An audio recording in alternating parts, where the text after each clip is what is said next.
What's up, everybody? Welcome to the fastest rising podcast and all of pro wrestling. Welcome to the Tuck Your Chin podcast, of course. Reppin', of course. Once you see this video, I'll give more updates as we go. Where we have takeover predictions and double or nothing review. So I'm your host, Mike, of course. I'm bringing my co-host like usual, Mr. Julian. What's up, everybody? Welcome to the Tuck Your Chin podcast, NXT Takeover in your house. And funny enough, this is actually our very first Tuck Your Chin podcast episode with some of our brand new members. Give a round of applause. Come on, give a round of applause. All right. So one by one, I'm going to introduce everybody. First, we're going to start off with the new members. Make some noise. First off, from my boy, James. Say something hello. Right here. Yeah. How's it going, everybody? I'm glad to be a part of this. I thank you guys for inviting me to the Tuck Your Chin podcast, the fastest rising podcast in the entire world. Let's go with that. Yeah. I'm happy to be here. Follow me on Instagram at JamesTM316, just like Austin 316, baby. Mm-hmm. Yeah. Oh, hell yeah. Oh, hell yeah. All right. Next up, ladies and gentlemen, she is the reason why Tuck Your Chin is now on SoundCloud, Spotify, and Apple Podcasts. Give it up for Keira. Hey, everyone. All right, so I'm really happy to be on. This is my first podcast appearance, so thank you for reaching out and having me on here. You can follow my Instagram at Keira Licursi. That is KeiraLicursi. Follow that. You can add me on Snap if you want. I don't know. LICURSIJ75. Thank you, and I'm happy to be here. Absolutely. Next up, he's been on the podcast before. You know him. You love him. It's my boy, Evan. How's it going, ladies and gentlemen? My name is Evan. You can follow me on Instagram at Ronald Van Donald. And, we're just out here vibing, chilling, living in a society, talking about wrestling. I guess so. Crazy society during this time of 2020, but definitely a society. Yeah. Absolutely. All right, ladies and gentlemen. Next up. I really don't know how to give this guy an intro because I don't know him that well. Ladies and gentlemen, get up for Nathan. Hi, everybody. I want to thank Mike for allowing me to be a part of this wonderful podcast, to be a part of a wonderful community of people that know so much about this wonderful sport that's been around for decades to come, and be around for much longer. And follow my Instagram at Michigan_memehead at MEMEHEAD_2003. Spelled it out for you. Hell yeah. And now, ladies and gentlemen, time to get to the OGs of the Tuck Your Chin podcast. First up, the prodigy himself, Millz, is here. Hey, what's going on, everybody? It's one half of the PC, Millz Hendricks, in the building. Follow me at The Real Bronx Prodigy, at The Real Mike Hendricks on my Instagram, Real Bronx Prodigy on my Twitter. And we just here to provide you some entertainment for quarantine. Hope you enjoy the podcast, everyone. Hell yes. Ladies and gentlemen, next up, we have the Dark Rebel himself, one and only Antwan. What's up, everybody? Once again, here we go with one possibly the biggest podcast episode yet to have come now tonight for NXT Takeover in your house. And once again, here I am with the Dark Rebel in the house. May I add? And you can follow me at the True Ant 1 on Instagram. So stay tuned. Yep, we got a big episode to come. Yes, indeed, my man. And of course, we couldn't do a podcast without him. The plug of the Tuck Your Chin podcast and the sickest motherfucker I know. Ladies and gentlemen, get up for Steep Stone. Hey, what's up, everybody? This is the Tuck Your Chin podcast, the fastest rising podcast, and we are the only podcast that matters because we're here to turn your 2020 around. And if you don't know that, then you must be living under a rock, and you better get out of there. Now, guys, sit back, relax, because this is the Tuck Your Chin podcast. Follow me at @Steep_, and let's do this. All right. 5 minutes of intro. And that was WWE Network quality right there. Wait. You can't forget. We cannot forget the lovely host of the Tuck Your Chin podcast. He is the reason that all this has happened. The co-creator of the Tuck Your Chin podcast, the Moshcast, everything. He's the reason. His dad is actually the reason why we have those beautiful shirts right there. In my opinion, he is the second better shift. Give it up for my man, Mike. Fuck you. Yeah, I'm here. Second intro. What's up, everybody? Tuck your chin time. Go do whatever you want. Just don't commit tax fraud. Let's move on to the matches. Yes. And I'm Julian. My name is Julian Purnell. I'm a heavy metal joker _HOH on Instagram. Pretty soon I'm going to be posting stuff on Instagram TV, like my top 30 favorite albums of the decade. Also some more concert coverage, festival coverage, and of course, the highly anticipated top 10 least favorite albums of the decade. And I'm going to piss some people off. Yeah. But you know what? Let's do it. Let's do it. In your house, NXT TakeOver. Let's go. So first, we're going to go over AEW Double or Nothing. So first, who's left? Oh, well, I'm just going to keep going. Best Friends defeated Private Party in the tag team match to determine the number one contender for the... I'm not going to read all of that. So yeah, Best Friends defeated Private Party. Best Friends. Yeah. I mean, they are best friends, so... They are. They really are. That's all I got. Julian, go for it, James. No, I mean, I think they work great in the ring. I think you gotta love Orange Cassidy. Anytime he's out on TV and on your screen, I don't know if you're not entertained. I don't know what's going on. Exactly. And then Private Party. Geez, those guys are athletic, and they put on a clinic. And the buy-in is meant to catch my attention and to keep me watching, and they did just that. Tag team wrestling in AEW is good. I can't deny it. Yeah. Julian? Absolutely.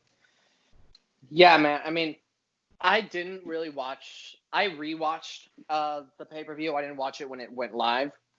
But, I saw this match. I really enjoyed it. I was really going for Private Party, or as Joey D's calls them, Street Profits 2.0. But I love Private Party, but I was really pulling for them. But oh well, I'm happy Best Friends won. Trent Beretta and Chuck Taylor, one of the best tag teams in all of AEW. Yeah, absolutely. Evan. Well, I didn't watch the show, so I'm not sure whether or not my opinion is going to hold a lot of merit. But from what I do know, from what I've seen of the AEW tag division, they have a very, very substantial tag team division. And a lot of the tag team matches that happen are really, really good. To my knowledge, I forget what pay-per-view it was, for the tag match with Omega and Hangman Page against the Young Bucks, and people absolutely lost their minds over that match and claimed it to be the tag team match of all time. So that's got to say something. From the clips that I saw, and I did watch the highlights for the show, it looked like a pretty solid tag match. And AEW, a vast majority of the time, always knocks it out of the park, especially when it comes to their tag division. Hey. Yo, Julian, get over there. You just ran a marathon. Yeah, I had to do something real quick. Trying to get better lighting in here. Hey, take your time. We're good. Kira, go for it. Is your camera turned on, Alex and Keira? Oh no, yeah, my camera's on. That's just the bubbles. Their cameras are on. So we all can see them? Yeah, the videos can see them. All right, good. All right. Anyway, sorry. Continue. Yeah, sure. Go for it. Come on, Julia. I had someone complaining about ring rust from Private Party. Honestly, I didn't see it. I thought the match was very good. Now, I wasn't paying attention with eagle eyes to it, but I didn't see any ring rust. I thought the match was pretty exceptional. I thought it was pretty good, especially for a pre-show or buy-in, whatever you want to call it. I thought it was really good, and I enjoyed that they paid homage to JPG and Shad with the finisher at the end. Oh, that's right. That's right. Oh, yeah. I have no I didn't complaints. catch that. See, that's why I saw that. Oh, see, this is the only thing that I think is unfortunate about the buy-in is that sometimes you have really good talent in those pre-show matches, and then you get to the end of the show and kind of forget those spots that were, those moments, so to speak, and just like Keira reminded us, that finisher was paying homage to one of the greatest tag teams. So that was a cool thing. I believe that although it's somewhat stereotypical, it works. It pops. It gets the crowd to pop. If there was a crowd there, I'm more than sure they would have. Yeah, absolutely. Agreed. Steve, what do you got for this match? You sick fuck. As much as I wanted Private Party to win, the outcome of that match was still, it was good either way. And the purpose of a pre-show is to give a little, sneak peek of what the rest of the show is going to be. And I think AEW is doing a good job at that. You guys check this out and look what the rest of the show might be. But yeah, that match was still good. And that spot at the end, the homage to, that legends, JTG and Shad. It was really a good thing that they did. And, keeping their name alive even after the grave. Yeah. Absolutely. Millz. All right, as a guy training in New York, I was going for the hometown Private Party. I'm kind of disappointed they didn't win, but I know that time is coming. But it was a good match, to say the least. I liked the spots they was doing, and I'm just disappointed the Best Friends won because they had a lot of chances to win those AEW titles and failed. So I want to see Private Party actually get a chance for those titles that they haven't got yet. But that time is coming. Yeah. Oh, for sure. Yeah. Nathan. I thought that they did a hell of a job in that tag match. I like to show there's going to be more to come.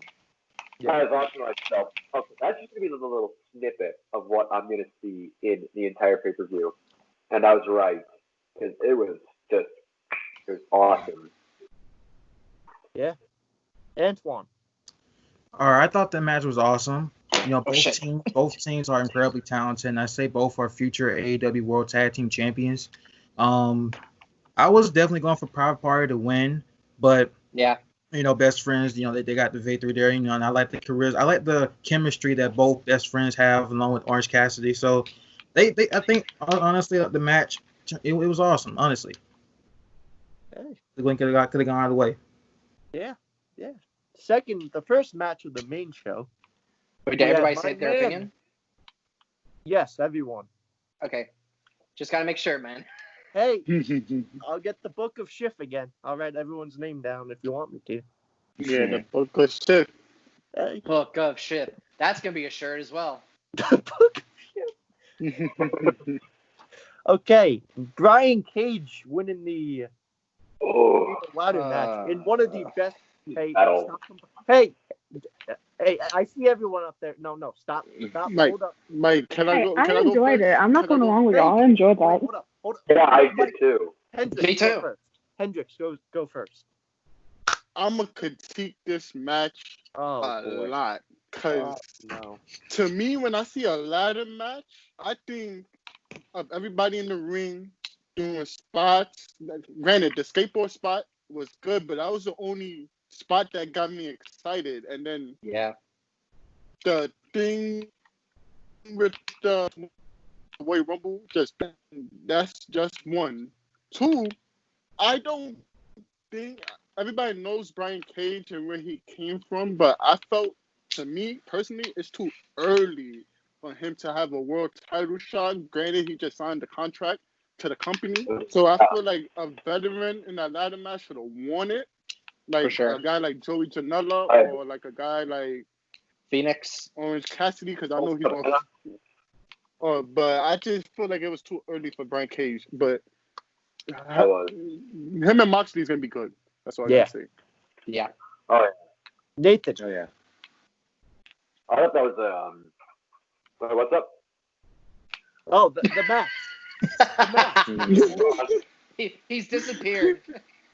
Yeah, sorry, that's something. All right, I'm back. I thought it was the match.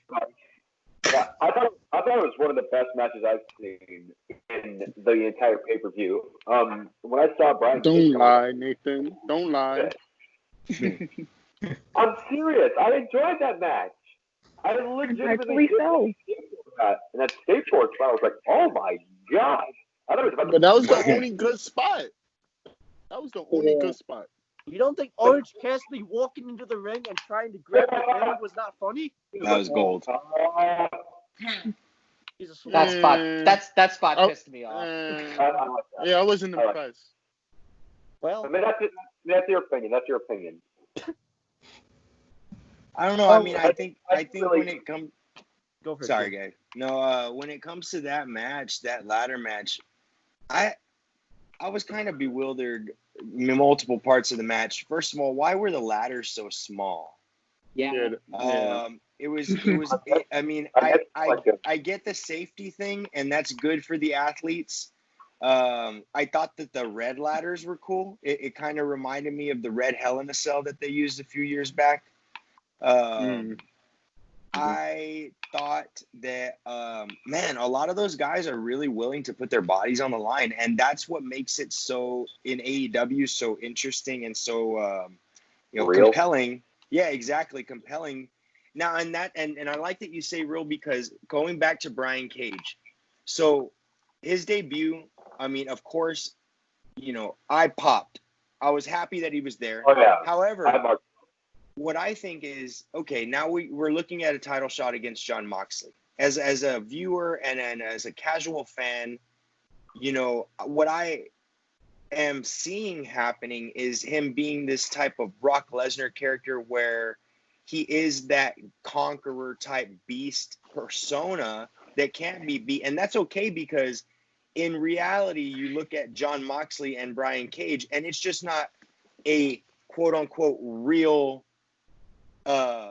probability that Jon Moxley can take down a person of Brian Cage.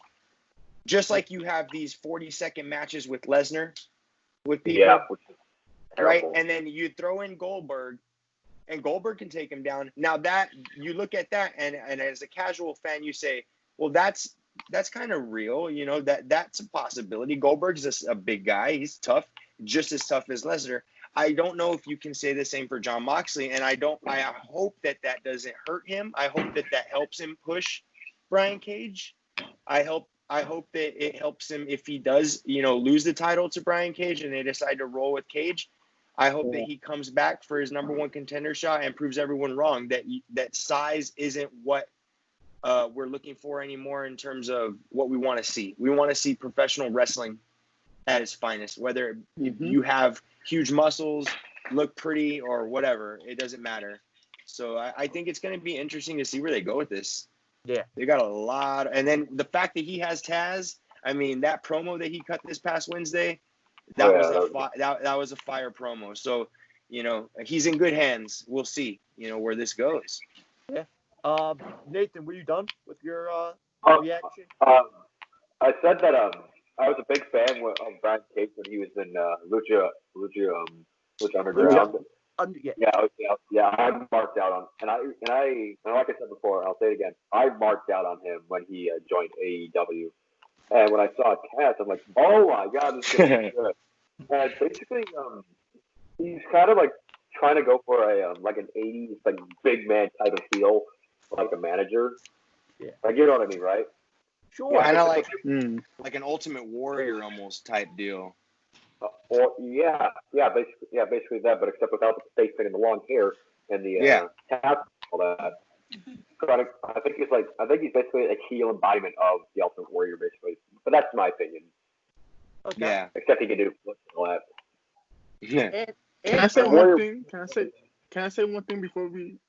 Sure. The only reason why I have a problem with Brian Cage winning the ladder match is because it's like, I'm gonna put it like this. You see how Killer Cross debuted in NXT? Yeah. That's like putting Killer Cross in a match with Adam Cole in his first match. I feel like as a talent, when you're in a new company, you gotta build yourself up to be in that top spot. Regardless what you did in the last company. You in a new company now. So I feel like him just skipping a line in front of everybody is just like, as a casual fan, I'm like, okay, who's this musclehead? I've never seen him before. Right? It's right? less What makes him- believable.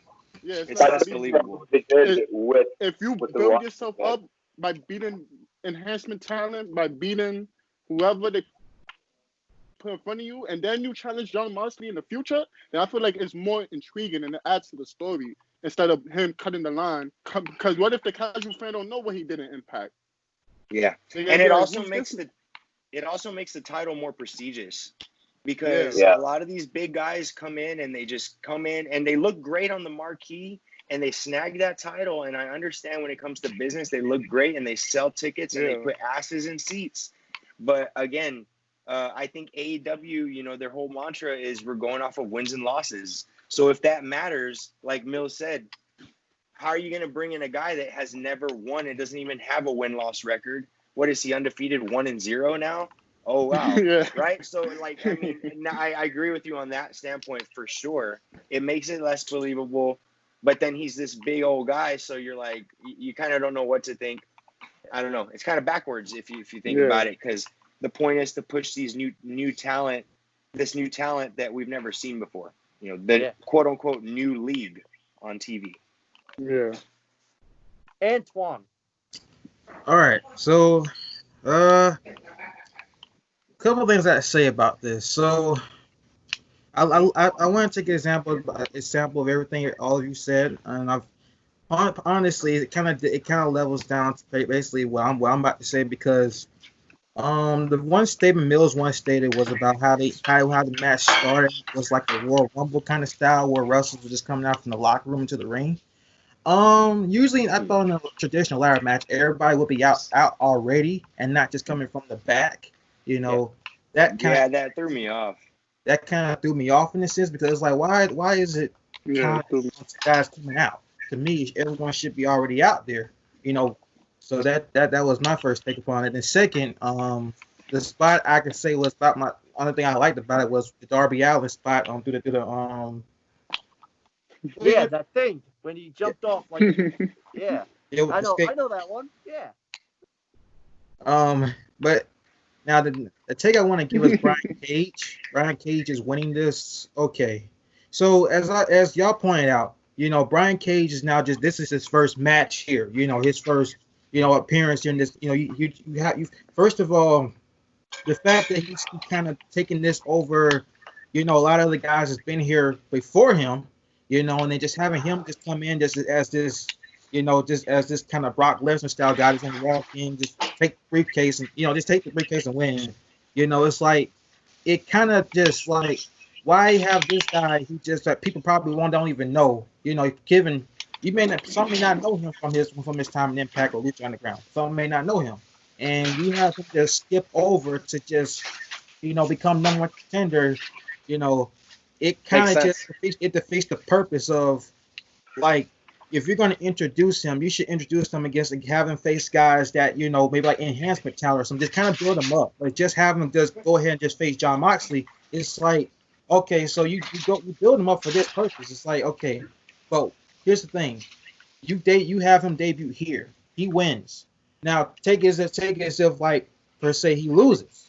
It's like, what are you gonna do with him if he continues like maybe taking a loss or something like that, especially a guy like John Moxley, or if you have him win, it's like, what was the whole purpose of introducing other guys who could have got this opportunity to face John Moxley? Right. And again, like I said, the one thing I can say dynamically is this dynamic partnership with Taz. I'll give that 100. Because Taz, if you can see the guy can still cut great promos and obviously serves as a great mouthpiece for him. So I definitely see the dynamic with that. I definitely can work with that. But as far as him just coming in, just winning like that, I don't think that was the way to go. Personally, I just don't.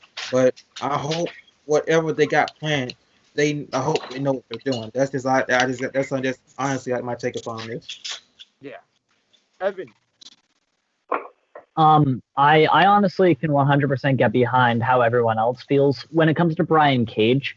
I mean, it kind of makes sense, but simultaneously it doesn't. It feels it feels very contradictory to just immediately give him a title shot right out of the gate. And a part of me would say, well, Darby Allin, everyone loves him. You would think it would make more sense logistically to have him get a title shot. However, Darby Allin beating Brian Cage seems massively unrealistic, as Brian Cage is massive and Darby Allin is not. So it's a bit confusing as hell. Like, honestly, if you really think about it, Brian Cage, not everybody knows who he is. He doesn't have like a gargantuan fan base in a weird sense. So, I mean, it makes sense to give him a title shot, but at the same time, they should have at least taken the time, much like when AEW as a company was forming, to build them up and give him time to show off his character, show off his skills, show off his capabilities in the ring as a character, on the mic, the whole 9 yards. It's weird. It's weird as hell that they just immediately decided to do that. So, and now Brian Cage is going to be facing Jon Moxley, which, I mean, I don't see Jon beating Brian Cage unless they do something weird and have Jon beat Brian, but I don't see that happening. And also, if they were to have Jon beat Brian, it wouldn't make sense, like in the long run, to just immediately give Brian a title shot if he's going to come up short in the end once he gets that opportunity. So, the way I look at it, I guess we'll just have to wait and see how it goes. It's really weird and it doesn't make sense, but who knows? Maybe they'll do something, or maybe this will just be a shit show. Yeah. Hopefully they won't win. Hold on. Dickless motherfucker, Steve, what do you think? Fucking. Oh my God, Mike. Poor Steve. What match is top? Oh No, I'm just my kidding. Lord. We talking about the oh God. Anyway. The first match. What was the first match, Steve? Okay. In my opinion, as much as I love Brian Cage, he should not have won that match. Like everyone's saying, you can't just have him come in and automatically feud with the champion, because you have to build him up and he has to work his way from the bottom. It's not just, oh, Brian Cage, you did this in Impact, you did this in Lucha Underground. Come here and do this in AEW. That shouldn't matter what he did in those other companies. He has a fresh start now. He has to start clean and work up his resume in AEW now. Because everything else, that's the past. That's what he did with those other companies in those other years. This is new. I just wanted to comment about this. I think this is what they did with WCW did with Hulk Hogan after he left WWE. Who? I think that's Bret Hart? Bret Hart? Yeah, it's very similar to that. That's what kind of came to mind after he won. I thought, are they going to give him the WCW Hulk Hogan push? Yeah. I'm not gonna lie. That's what gets me unintrigued by AEW, because sometimes it feels like it wants to be a second WCW instead of being its own brand. And I feel like it should just get their mind on their gut and just do like. Because if you look in history, Impact tried that too, and Impact failed at it. So what if Impact failed at it? What makes you think AEW can succeed as trying to be a second WCW? So I feel like they should just kind of find their own image instead of try to copy what happened in the past. Yeah. Yeah.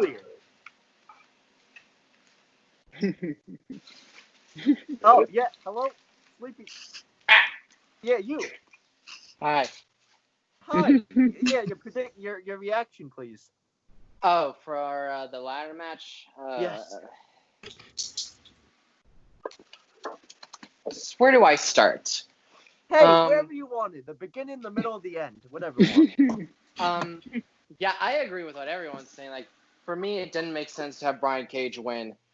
I was mad, honestly, because like I was pulling for Darby Allin. I really was. Like, these guys, Darby Allin and like Joey Janela and all these older guys, like, they've been working their butts off for AEW, and they just bring in this new guy who so happens to be bigger than all of them and have him win. That makes no sense to me. Yeah. And the Orange Cassidy thing where he just puts the ladder in the ring is just, I hated that spot. I was like, God, why? Just why? And then The better question is, why do you hate Orange Cassidy? Not why are you critiquing him. Why do you hate Orange Cassidy? I don't hate Orange Cassidy.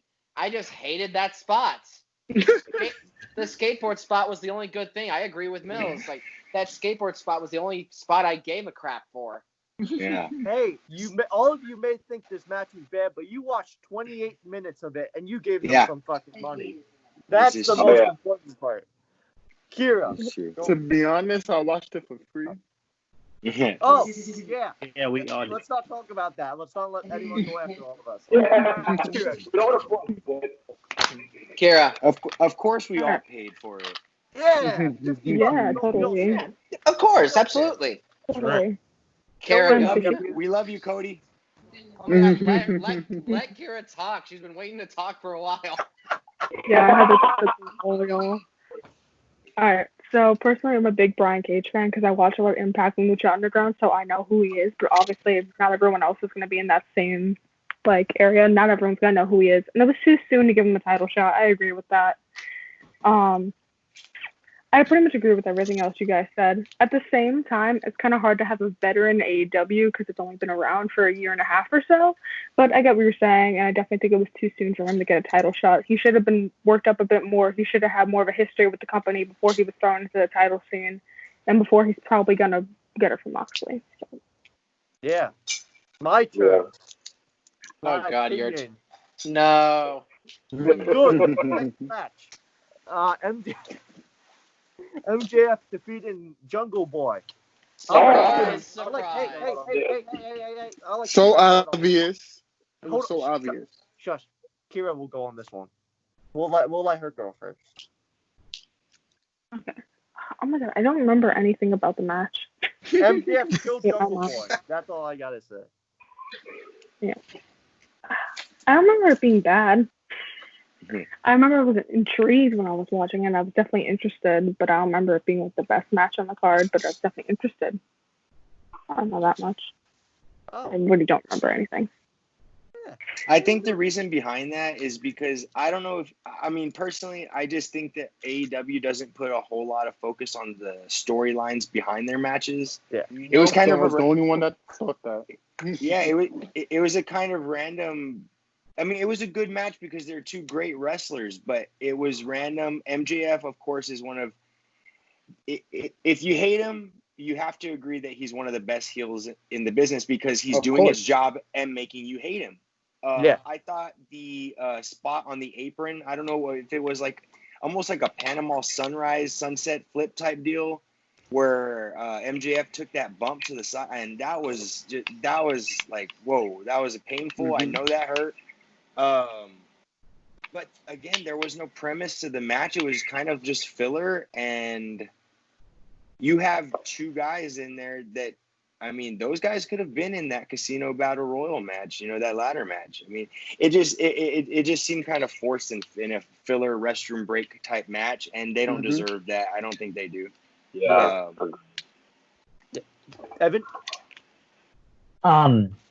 Personally, this is going to be a hot and spicy take. I've never been able to really understand the hype around MJF. Yes, he's an excellent heel, but people saying that he's the greatest heel of all time, I think that's a tad bit far-fetched. He's definitely one of the best heels of the past decade, or the modern generation of wrestling, but people, metaphorically, suck his dick way too much.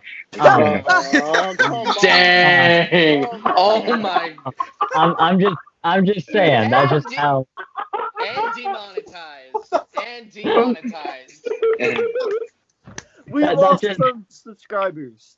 Yes. Thanks a lot. It's a PG show, everybody. I apologize. My sincerest apologies. Yeah, that's just how I feel about it.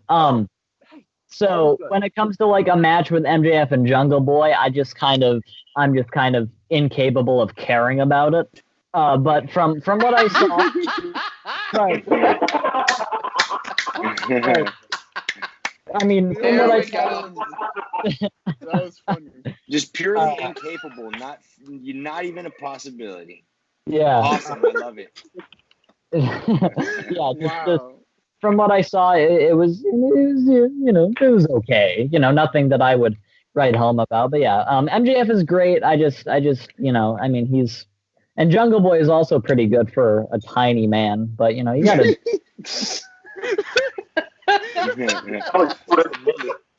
Wait, you're calling Jungle Boy a tiny man when Marco's stunt is right next to him.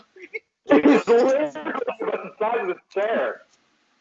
Oh, that's good, Evan. That's all. Yeah, I mean, like I said, just kind of like I mean, it's not like a massive deal. Just it's a match that happened. Yeah, I just couldn't give less of a shit about it. Just it happened, Yeah. Okay, my turn. God MJF, help us. Shut the fuck up. MJF, I met him.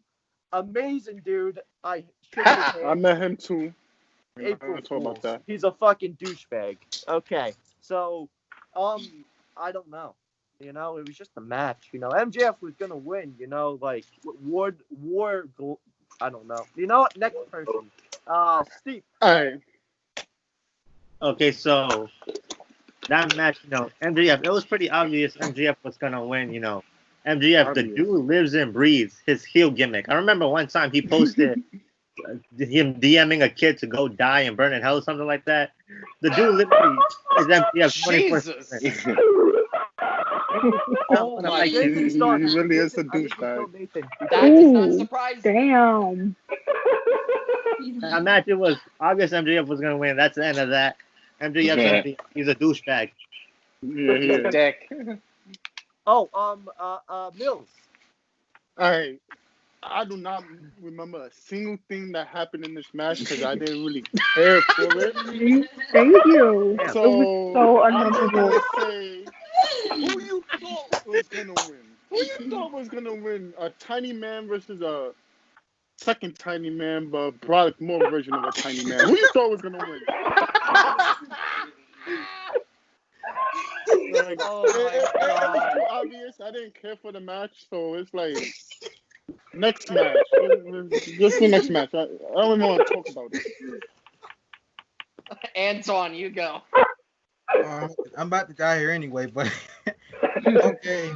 Oh, hello, Dad. Thank you. All right. Paul Schiff, the best Schiff. He left. I would have had him come in, but okay. Yes. The yes, best. Antwan. The best Schiff.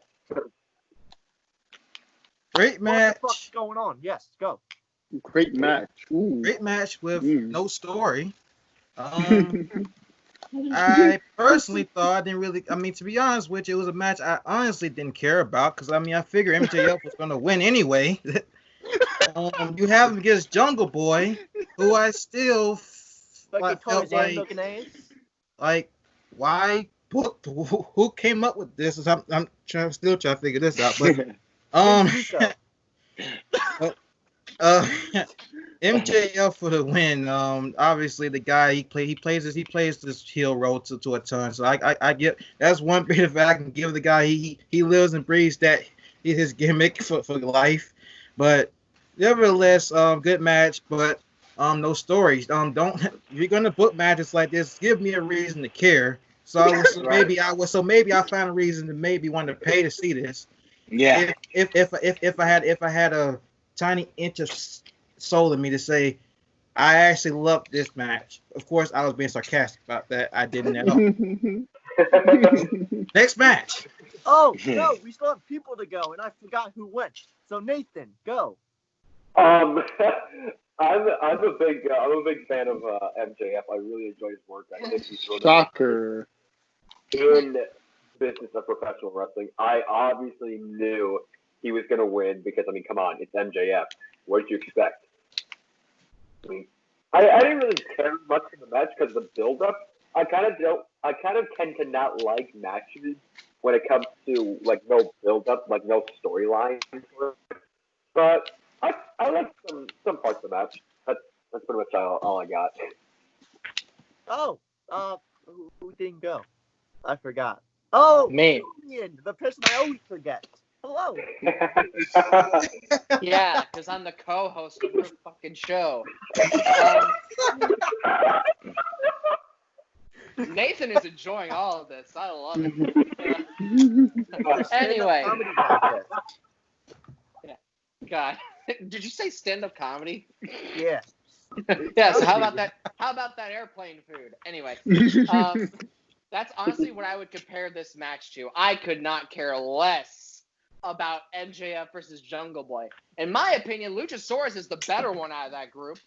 But What? Don't at me. I don't care what any of y'all say. Luchasaurus is better than Jungle Boy.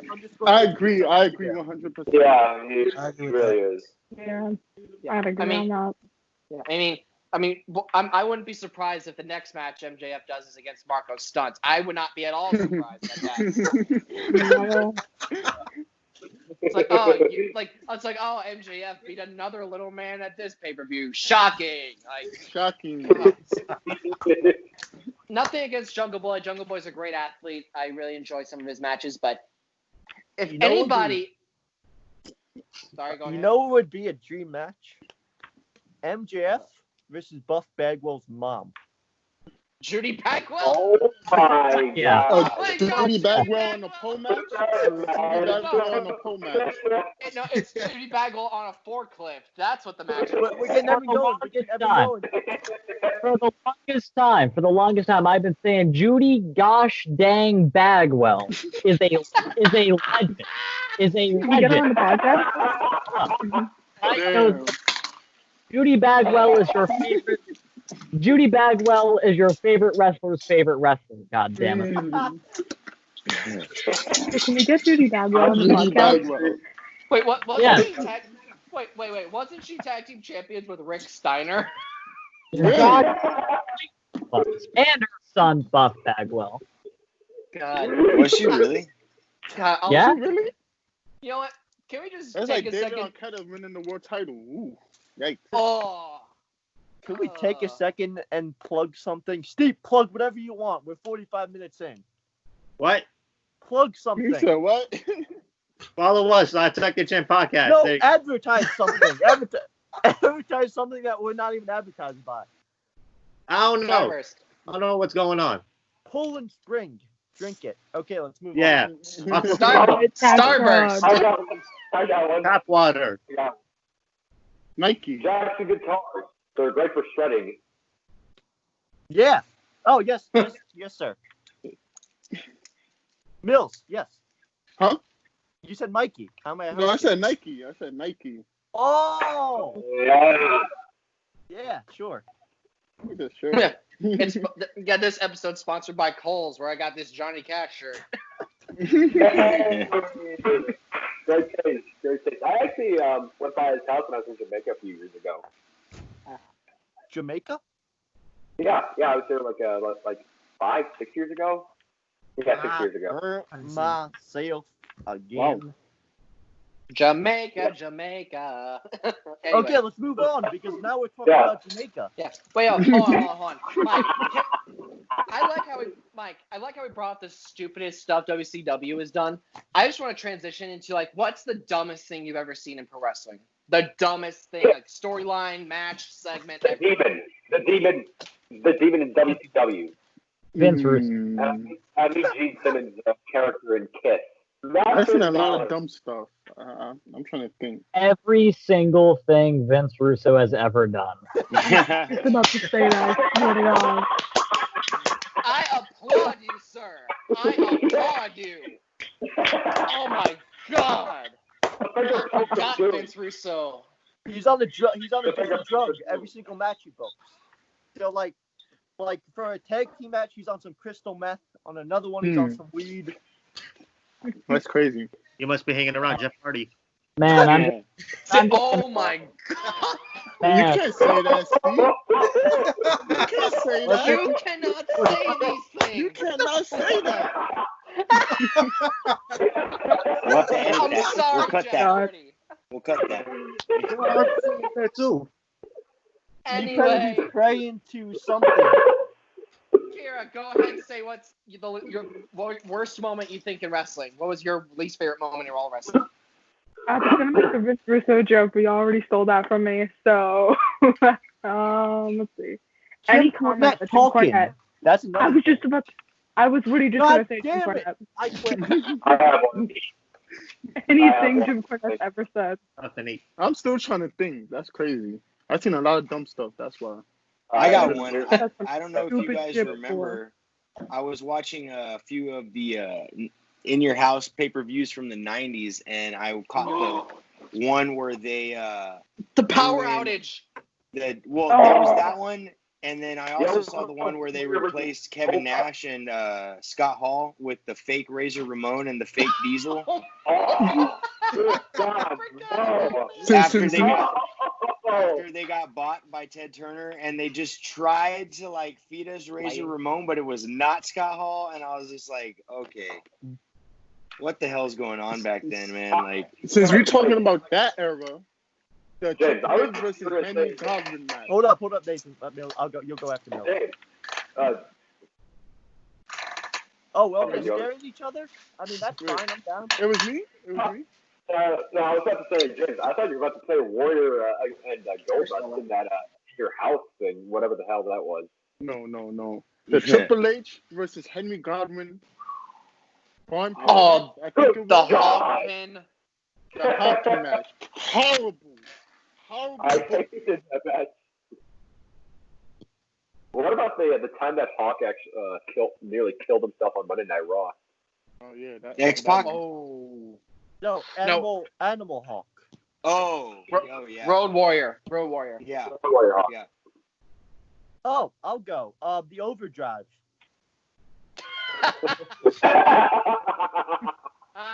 We had to do an overdrive joke sometime on this podcast. Sponsored by the Overdrive. Anyway, Antwan, what's your least favorite wrestling moment of all time?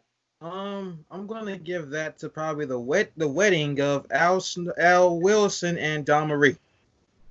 Oh yeah, that was Who and who? really 3. cringy. ECW. Ooh, that was Hold up. What about the Rusev That was and Lana horrible. wedding? That was not Rusev. I'm an idiot. Hey, Lashley. James. Our man Eric James. Hold it up. Can we all agree that wedding is the reason why 2020 went to crap? Yeah. Literally. Because I mean, ever since then, everything's just been going to crap. So I think it's their fault. Yeah. Lana, you caused this. I think No, we it's need. not Lashley. I think we need Judy Bagwell to come back, and then everything will be. Is she still alive? Is We'll Judy bring her Bagwell back still from the around? dead. It'll be Frankenstein 2.0. But it'll be Judy Bagwell. Judy Stein. You know what? I'm gonna Google and see if Judy Bagwell is still living. Wow. Yeah, Google. All right, Steve. Let's move on. Let's move on to the next match, please. Wait, me and Steve haven't Yes. said ours yet. Yes. Yes. Cody defeated Lance Archer. Lance Archer should have won it. No, let me tell that you wasn't the next match, was it? what. Yes, it was. That was Let the me- next match? Yeah, on For Wikipedia. the I'm not wrong. TNT title. Let me tell you why Yes. I think Lance should have won it. So I know a lot of people agree with me. Cody runs the fucking company. You don't need a title if you're running the fucking company. Yeah, it's like Makes sense. I mean, it's like Vince being the 205 champion, the WWE champion, the Universal champion, the tag team champion, the women's champion, the intergender champion. I mean, Vince was ECW champion. X Oh. Division. Yeah, so basically, Lance should have won this. Lance is a fucking beast. He's like, hey, Yes. Razor Ramon guy. James, you go. Man, okay, Lance Hoyt, or Lance Archer, whatever you want to call him, right? That's Lance what he's guy. going by now.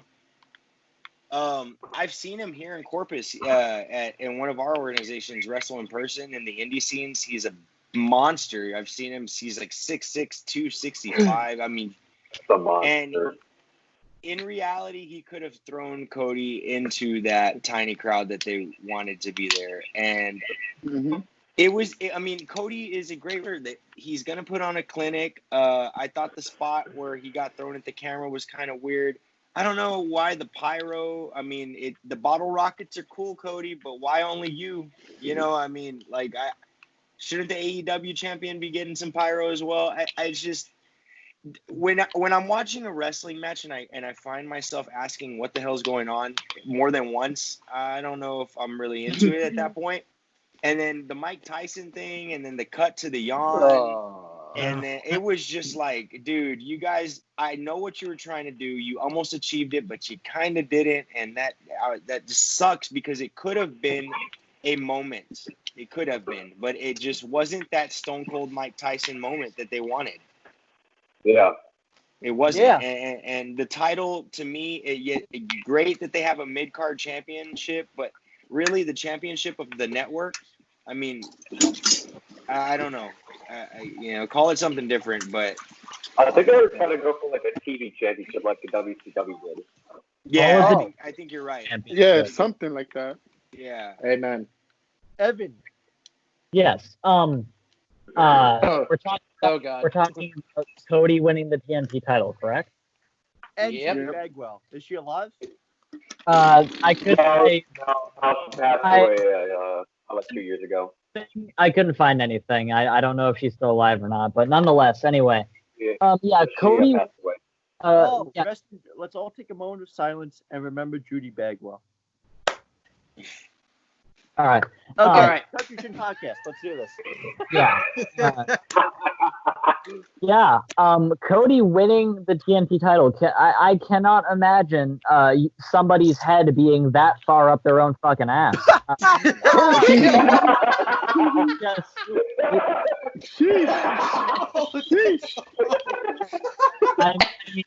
he wrong though? I mean, holy shit. I mean, I gotta be completely honest with you. I think that Cody's ego is bigger than my hopes and dreams. It's just, ow. Damn. Yeah. What's wrong with him when you need him? I'm just saying, I think it was fucking stupid. I think he was literally just rewarding himself. He's like, oh, I'm a big boy. I have a big boy company. Like, take that gold dust. Yeah. Wow. yeah. I think that Cody literally booking himself to become champion is the dumbest shit ever. And I can be a world champion too, Vince.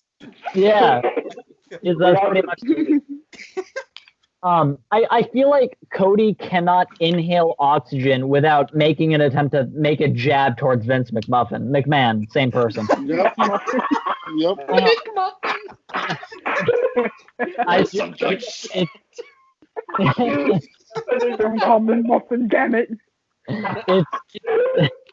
No chance. Yeah. It's ridiculous. Anyway. It's dumb. It's cringe. It's fucking. Yeah. Cody's an idiot. Simple as that. Well said. Julian. Mike, can I go next? Oh, sure. Yeah. Millz. Millz can go next. All right, It's so it's Millz. Yeah. I'm gonna say I'm like sorry. this. I'm gonna say like this. Wrestlers being vice president is a conflict of interest. That's like in the Attitude Era, you have Stone Cold, The Rock, and Triple H running WWE. No, it doesn't work like that. I feel like AEW needs to hire different executives that has nothing to do with the wrestling business or from different companies or if they got fired or whatever, and switch the VPs because they keep putting themselves as champions. You got Kenny Omega as tag champs. You got Cody as TNT champs. Like, we understand it's your company, but give other people, you got a whole roster, give them a chance. Give your roster a chance. With that being said, I'm kind of happy that Cody won because, let's be honest, if Last Ultra would have won, you think you wouldn't be seeing these open challenges every week? No. Not really. So one good thing came out of it. More like One good open thing ass came out- whoopings. Yeah, true. Yeah, True. that is true. I digress, but I just feel it's a conflict of interest. Wrestlers should not own their own company. It should be people behind the scenes doing that for them. Yeah. Makes sense. Jules.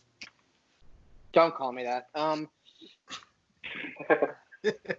So yeah, I pretty much just agree with everything Evan just said. It just doesn't make sense why they would have the owner of the actual freaking company win the TNT title. It's like, oh my gosh, look, I have a world title, Vince. Oh my gosh, like, take this, Triple H. I have a belt. I have a belt. Ha ha ha. It's just like, Yeah, I'm don't gonna hire care. Mike Tyson too. Oh Oh my! Don't even get me started on this stupid Mike Tyson Jericho feud. It is dumb. I hate it. Agreed. But anyway, It's on almost as to. good as Judy Bagwell. We're We're gonna be plugging her all night. That's what she said. Anyway, Who snorted? Someone snorted. Who was that? Nathan, was that you? Yo, this is a funny podcast. Yeah. This is a Best funny Tuck Your podcast. Chin ever. Yeah. I Anyway. think we're about to be like 3 hours in and we're still not going to be done with anything. Anyway, from one colossal failure to another. The match, it was good. The whole Mike Tyson thing. It was like, dude, you're almost 50 now. He's almost in a senior citizen home. Pretty much. Your beard is like gray. You're showing your age. You should not be fighting. Yes, you are in good shape, but pretty soon those bones are gonna get very brittle, and you're not gonna be punching anything. You're gonna be complaining to the nurse like, I got this. I'm gonna beat his ass. You won't be able to fight those ears off anymore.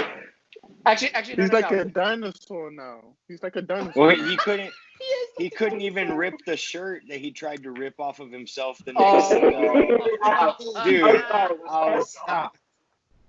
Anyway, I don't know, man. Actually, it would That be more just like, killed me. he'd be like, I say, don't talk to me like that. I can't do the tongue Mike Tyson talk. You sound like Popeye.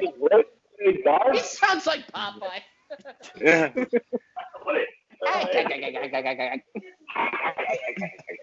Anyway, yeah. I'm not gonna lie. Halfway through this pay-per-view, I was doing the Mike Tyson when he was yawning. That's how I felt. Yeah. Anyway, yeah. Cody won. Didn't care. Lance Archer should have won. Mike Tyson sucks. And go on. I'll tell my opinions. I thought the match itself was okay, but pretty much like Evan, I pretty much agree with what Evan said as well. You're not the only one. I mean, You got he obviously should have won. I thought that for a moment I thought that Jake Roberts and Arn were so at it. I'm a huge fan of one of the best. Who's mowing the lawn? Who's mowing the lawn? Dude, what the fuck are you doing? It's not me this time. Okay, anyways, Steve's just standing there like this. I didn't like the fact that they brought Mike Tyson out, but I liked the idea that they were doing a TNT championship, kind of like how WCW did with the TV title. I kind of like that, but I think, and I also think that AEW should probably add a United States title to it, because that's kind of what WCW did, and obviously still to this day WWE does. Oh, yeah. Yeah, good job, bud. 100 So, for you. In Keira. simpler words, Mike Tyson should not be involved in the wrestling industry, and Cody Rhodes need to get his pee out of his own mouth. Yeah. Oh. You probably removed one of his You're on the road today. And demonetized. And going to court. Yeah. Go to commercial break. No. Yeah. Keira, you talk. Yeah, you talk. You know what you're talking about. We don't. Everything with Mike Tyson, it feels like it's more and more trying to jab at WWE with everything. With Cody winning, with Mike Tyson being involved for no reason whatsoever, it's them more so just trying to get at WWE time and time and again, and it's just annoying. Like we said earlier, Mike Tyson doesn't need to be in a wrestling ring. Like, he's probably going to suffer more brain damage than he did when he was boxing if he gets into another wrestling ring. So, I don't get the point. But it's just so stupid. And the thing with Jericho, too, I mean, it's entertaining, but it's not going to have a good quality, and it's not going to last long. It's not going to be as good as Stone Cold and Tyson. And trying to recreate that was stupid. Exactly, because they tried to do it, but it wasn't nearly as good. They had him turn again, and it was stupid, but it was entertaining, but it was still short term. It's not going to be long term. Like, this is the greatest moment ever. It wasn't. No. But, Yeah, not at all. This is my Mike Tyson impression. Yeah, me and you are Oh, friends. God. Put him up. I got courage. Put him up. Put him up. Anyway. oh, also, who let him get half his? Who let him get half his face tattooed? Like, who let him make that decision? He's a child. Oh, it was probably him. He was probably drunk off his ass. He got tribal. Well, on you've half heard. his fucking face. Have you I'm heard? like, I'm always have Have you guys heard what the TNT title actually stands for? What? It's the terrible neck tattoo championship, and that's why Cody won it. And I mean, who else would know about terrible tattoos than Mike Tyson? So I mean, it makes sense. I thought we were talking about Cody's tattoo. Oh yeah, we are.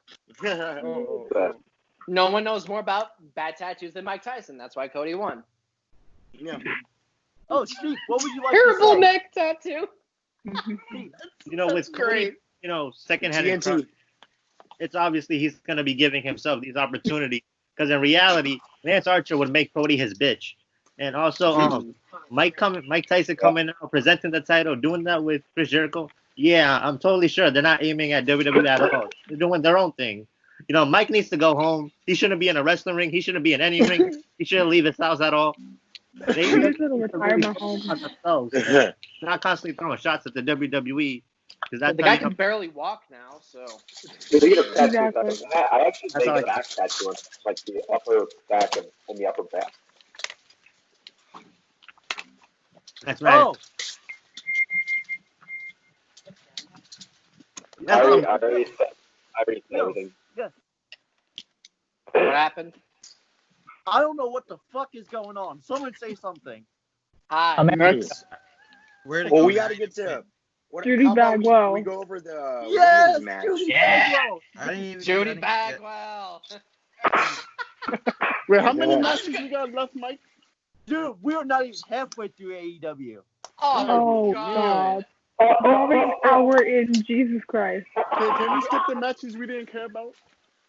Yeah, let's just skip to the stadium match. Skip to the stadium match. I didn't care. No. Yeah. Skip to the Hart and John Moxley match. Nyla We Rose skipped lost. the women's match. John Moxley won. There you go. Chris That's all we need to Statlander know. won, Dustin Rhodes Next. won, Hikaru Shida won, and now we're going to go to the penultimate main event, John Moxley versus Mr. Brody Lee. Mr. Best Steve, match would of you the like, night. Mr. Steve, would you like to say something first? For once. I didn't watch, so I don't know how that match went. Best match of the night besides the Stampede match. Can we just get to NXT already? Yeah, please. Shut the fuck up. Well, you know what? You're not the boss of us, Before we Mike. get to NXT, that Stampede match, okay, wrestling is different now because of this whole pandemic. Let's not talk about that. But we know it's different, right? We try to forget about it while we watch it because that's the whole point of this is to escape from reality. So Yeah. I appreciate and respect both companies taking the time to be extra creative during these super difficult time for their business because they rely on ticket sales and fans to make money, which they don't have. And those pre-recorded skits, such as Undertaker, AJ Styles, the Stadium Stampede match, I mean, I was very entertained. I thought Sammy Guevara did a great job.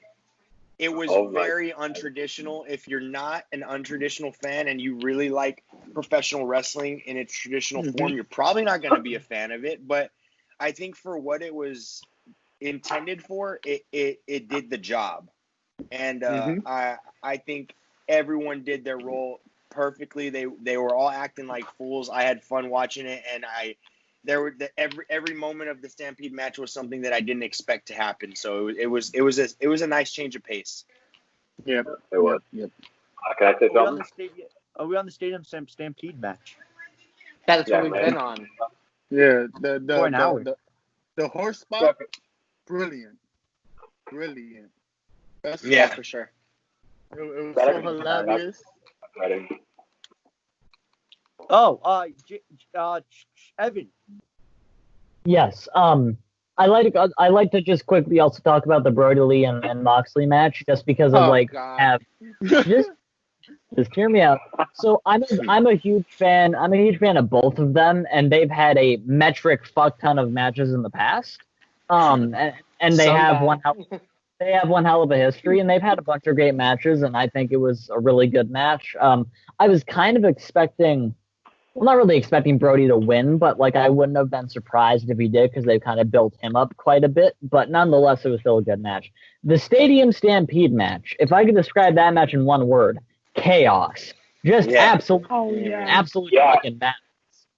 I don't know what it is, but so far from what I've seen with AEW, despite the countless amount of gripes I have with them as a company, whenever they do anything that pertains to comedy, they typically knock it out of the park. In this context, pun intended. It was great. I thought it was hilarious. The spot in which Omega did the one-winged angel to Sammy, like off of the thing and shit, that was madness. That was crazy shit.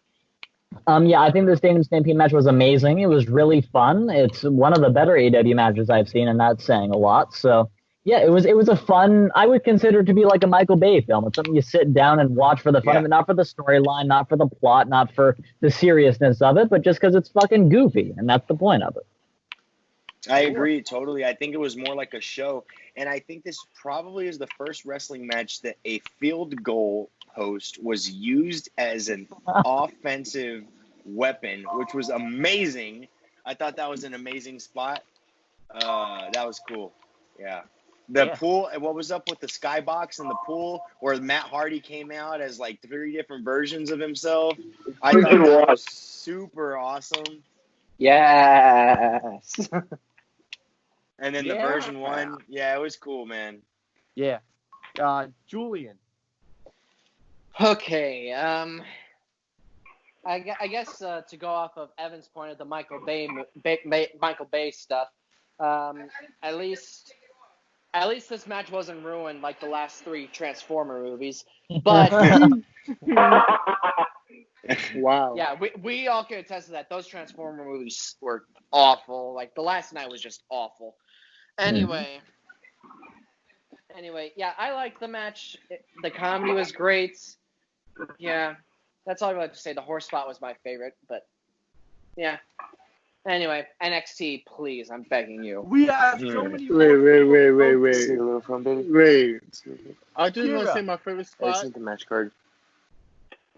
Oh, I have it, James. I have the match card up. You have the match card? Yeah, I got it. Oh, okay, cool. No, awesome. Millz, Antwan, y'all go. Yeah, you guys go. My favorite spot, because I come from Spanish descent, was the Dobo spot with LAX and Kenny Omega. I don't remember that spot. They threw something in his eye. Oh, yeah. Yeah. That was my favorite spot. Nathan. I think the spot that made me laugh the hardest was the part where Sammy Guevara was running away from Hardy and Omega. I was from everything. But he's ran away from him a bunch of times. Yeah, a whole bunch of times. And Chris Jericho putting the corners. Oh, my phone dying. Yeah. I love that. spot. Every spot in general was just awesome. Especially the ending. That was a really cool. It was creative. And the bell, I especially love that part. And the way he was just the guy was just like convulsing. I was like, oh my god. I love the match thoroughly. That's all I just want to say. I loved every single spot of it, every second of it. 10 out of 10, easily. Yeah. My man Antwan, what do you got? Best match of the night, personally for me. The 2 moments I really loved about that match was, of course, the horse spot everyone brought up with Sammy Guevara.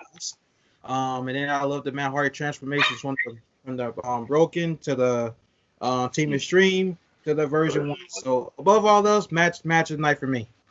Okay, Steve. Yeah. That match was indescribable, and I just say, anytime Sammy Guevara is running from something or someone, he makes it work. It's hilarious. I lose my mind. Whether it's a golf cart, a horse, whether it's people, Sammy makes it work. I love when he does that. Yeah. Keira. I loved seeing Sammy get suplexed all the way across the field. That Oh, made me yeah. pop. I just thought it was great. He gets suplexed all the way across 100 the field, yards. making a touchdown. That was great. Charged down the field. That was gold. And That was pure gold right there. I was like, he's gonna do the whole 100 yards, isn't he? Oh my god, that was great. And I love Chris Jericho putting the phone on his head too. That made me pop so loud. Where he grabbed the Oh, Yeah, I agree with everyone. What everyone said. One of the greatest matches of the nights. But everybody, now's the time for what the episode's about. Takeover. Thank God! Finally. NXT. It took an NXT. hour. And Judy Bagwell. Judy Bagwell. Bagwell. All right. Let's do this. Let's start with whatever Wikipedia says. Tommaso versus Karrion Kross with Scarlett. I'm gonna let James take it away with this one first. I'll let you begin. All right. Oh man. I think. Okay. I love the Scarlett gimmick. I love her as a manager for what's his name in NXT? I know he went by Killer Kross. Karrion Kross. Karrion Kross. So I mean, I've been watching him in the indie scene for a while, and of course I know him by Killer Kross. He's gigantic. He has the look. They have this gimmick that just imagine that entrance at a WrestleMania. You know what I'm saying? That has the potential to be the next, realist gimmick couple thing that they have going on, because they tried to force Becky and Seth. It didn't work. Nope. And, there's the Bobby Lashley and Lana thing didn't work. But these guys just seem to get each other. In the indies, I've seen him use her as a weapon. I hope that they implement things like that, and they trust them to stay safe. And I mean, I'm very ready to see where his career goes. Both the guys in the match, but him in particular, especially Scarlett, man, she has that gimmick on point. Mm-hmm. Can I just say it's like what Liv Morgan wants to be, almost. Ooh. Oh yeah, I kind of agree. Kross, you got Kross for this match, James? I'm thinking so. I think that they're gonna put. I'm thinking that they're gonna put a push on him, and yeah, I think she'd be a good wake up call to the women's division, especially in NXT. Yeah. Mike Millz. Let's say I feel like Karrion got this. The only reason why is because Ciampa in NXT, he done it all, and I feel like there's nothing more for him to do. So it's nice if he gives the rub to the new guy coming out. So I would like to see Karrion win this one too. Yeah.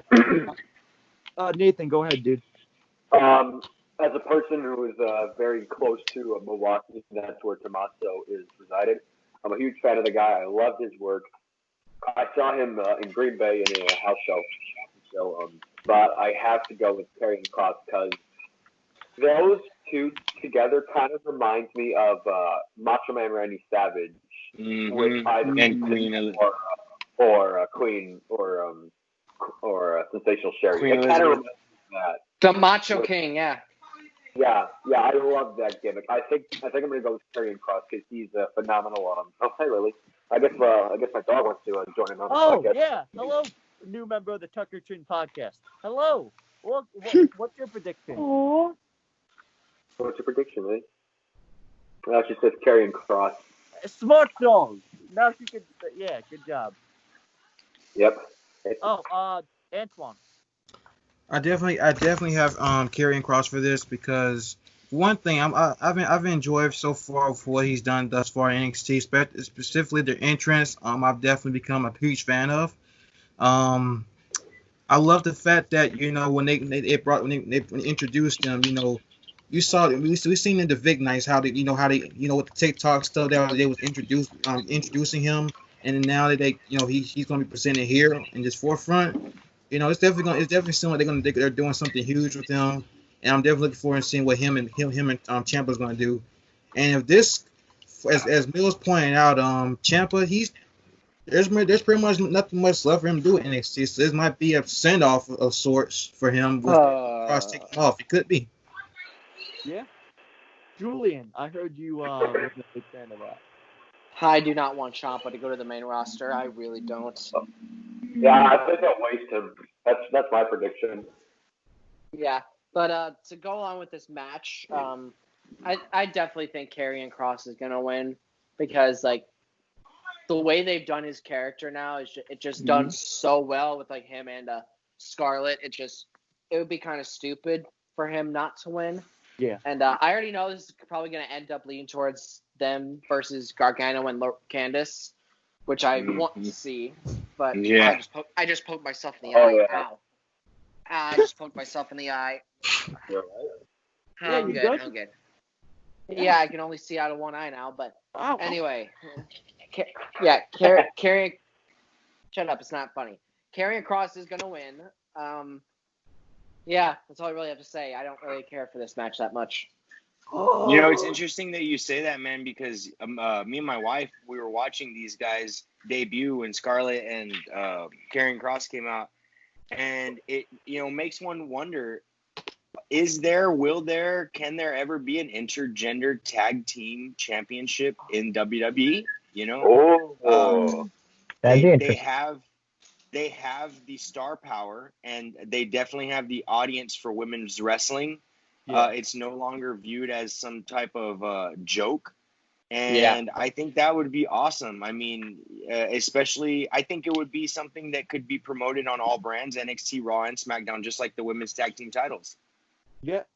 Just as long as they don't put R-Truth and Carmella. I applaud you for that. Well, Lily applauds you for that. Steve. Yeah, I mean, it's a possibility. WWE, you can never say never. Yeah. Steve, you talk. I'm going for a Cross because, like Antwan and Millz said, Ciampa, he's held down the fort. This was his house. He's done it all in NXT, and it's time for Cross to take that spot because, you got to come knock the top guy off, and you got to, take that name. Got to stick your flag in the ground and take what's yours. Yeah. Evan. As everyone has been saying, I think that it would make the most sense for Karrion to win with Ciampa. I think if he were to lose the match, it's not going to damage his credibility whatsoever. He's built himself up quite a bit. He's one of the most beloved dudes in NXT. So it makes the most sense for Karrion to win. I mean, look at the guy, for Christ's sake. I mean, he's massive. Mostly everyone loves him and is aware of who he is. He's a phenomenal talent, so it makes the most sense for him to win. He's probably going to destroy Tommaso, which is going to be interesting to see. But yeah. I mean, obviously, I think that it makes the most sense for Karrion to win. But if Karrion doesn't win, then, well, I'll have to say the frick word out of frustration. Oh, no. You could say it. Frick. Oh. Heck. Boo. No, I hate politically correctness. Boo. Anyway. Yeah. Justifiably bad. Keira, go for it. I agree. Karrion Kross. I got Karrion Kross too. Because you're gonna build him as this guy that comes out to this heavy metal song and like heavy metal. Yeah. Moshcast. Yeah. Moshcat. Shameless plug. Yeah, there's your plug. And so if you're going to make Ciampa win, you are the equivalent of Judy Bagwell as a jobber. Oh my God! Shut up with Judy Bagwell already. He's obsessed. He's obsessed. I am over this joke already. He's coming back, and everyone's gonna keep laughing. So Hey, it's not my fault that Judy Bagwell is the greatest wrestler of all time. Sorry. Way better than Eva Marie for sure. Damn right. Oh yeah, without question. Yeah. Once we're done with the predictions, we can have like a different conversation about whatever. Judy Bagwell, we're gonna talk about her. We're talking about anything. Yeah, we love Judy. Yeah. Mike, you have to come up with some questions for our new members. So. Oh sure, I got some. I got some as well. let's do this. Triple threat match for the NXT Women's Championship. Charlotte Flair, Rhea, Io Shirai. Oh boy, even though I don't want to pick her, I got Charlotte. Charlotte's good. I agree. It's got to be Charlotte. Yo, as a woman, Mills, can I stop comment it. on this first? Mills, wait. So yeah, I got Charlotte. Keira, you got Charlotte. Charlotte. Mills, I got Io. okay. Because And the Io explanation? deserves it, and she's been in NXT working her ass off for like 2-3 years. It's about time they put the title on her. I would like to see it. Agree. I completely agree with what Mills says because Charlotte and Rhea have already won the championship. It would be kind of stupid if Io Shirai didn't win the NXT Women's Championship. I just feel like it's the right time to do it. Mm-hmm. And if you don't, then I'm also going to have to say the frick word. Evan. I actually just had an idea since Mills mentioned Io Shirai winning it. I think that might actually happen. I think that what they're doing is that everyone thinks, well, because Charlotte never fucking loses, that Charlotte might actually retain the title. But I think there's a good chance that they'll pull a 180 on them and have Io win it. Perhaps. I think Rhea losing at Mania was stupid. That was one of the dumbest ideas they've done. Stupidest move they've ever made. I hate Charlotte. I know. Yeah. I was pissed. I'm like a Rhea fan, so I got so fucking mad. Oh, I said the first word. Whoops. Oh my God. Uncensored. You're fine. I was pissed off. I threw my phone. I got pissed when she lost. Yeah. So I think what they might do is bamboozle everyone because, I mean, personally, I hate Charlotte very, very, very, very, very much. I Join the club. Charlotte. Yeah. And when she won, she's talented, but yeah, a little bit. I But can't stand her. You said a little bit. I mean, personally, I think that she can wrestle her way out of a wet paper bag, but that's just me. Just one thing about Charlotte that makes me laugh. Every single time she goes for that moonsault off the top rope to the outside, she always misses it, and I laugh every time. Yeah. Oh my. Even when she still touches it, I'm like, is she gonna hit it this time? And then she doesn't. I'm like, well, shit, what a fucking shock. But basically, just the You know who I think very, very much in the pro wrestling business right now? Nia Jax. Yeah. Oh. Yeah. We'll talk about that. We'll talk about that. Yeah, we talk about that in a few. Yeah. Okay. Yeah, basically just to conclude everything I'm saying, I would say that Charlotte will win, but maybe they'll bamboozle everyone and have Io win. I think that Io winning, or even Rhea winning for Christ's sake, that would make sense. However, WWE has an extensive record of doing things that don't make sense. So yeah, that's a very long one. But NXT does winning stuff the that do championship. make sense. Let's get that correct. WWE don't make sense, but NXT makes perfect sense. right. Oh, yeah. So perhaps Io will win. I think my money's on Io. I think that would make the most sense. What do you think, Lily? What's your prediction? Dog's gotta go first. Hold up. I have to send Io Shirai. Hey, your dog is probably gonna win this contest. She'll probably get I don't I know. hope. A cookie? I don't know. Well, dogs aren't very. They Dogs have don't the have- brain capacity of a fetus. Ew. Wow. What do we do? Oh yes, Steve. I was gonna say that got real silent there, Mike. I'm sorry. Steve, who do you think's gonna win? Judy Bagwell. Imagine. Oh my God! I'm done with this joke. And also, All they day, push every Charlotte to the day. moon and back. It's gonna be Charlotte. Thank you. James. Well, I don't know, man. See, there's a couple different ways you can look at this match coming up with this NXT Women's Championship. It's very prestigious. A lot of future Hall of Famers have held that title. I think if Charlotte keeps it, I mean, that's great for the NXT brand. I mean, she's bringing heat. She's pushing these newer performers that's awesome. If that's her job and her role and that's what the company wants, she can do it well. However, I also think that if she drops the title, whether it be to, I hope it's Io Shirai because I want to see a fresh face with the title. However, I also think if Rhea grabs the win, that solidifies her as what is she the second 2-time NXT Women's Champion at that point? So now she's on Shayna's level, which she's the only person that has beaten Shayna. So that kind of, elevates her in terms of her toughness, so to speak, her, believability in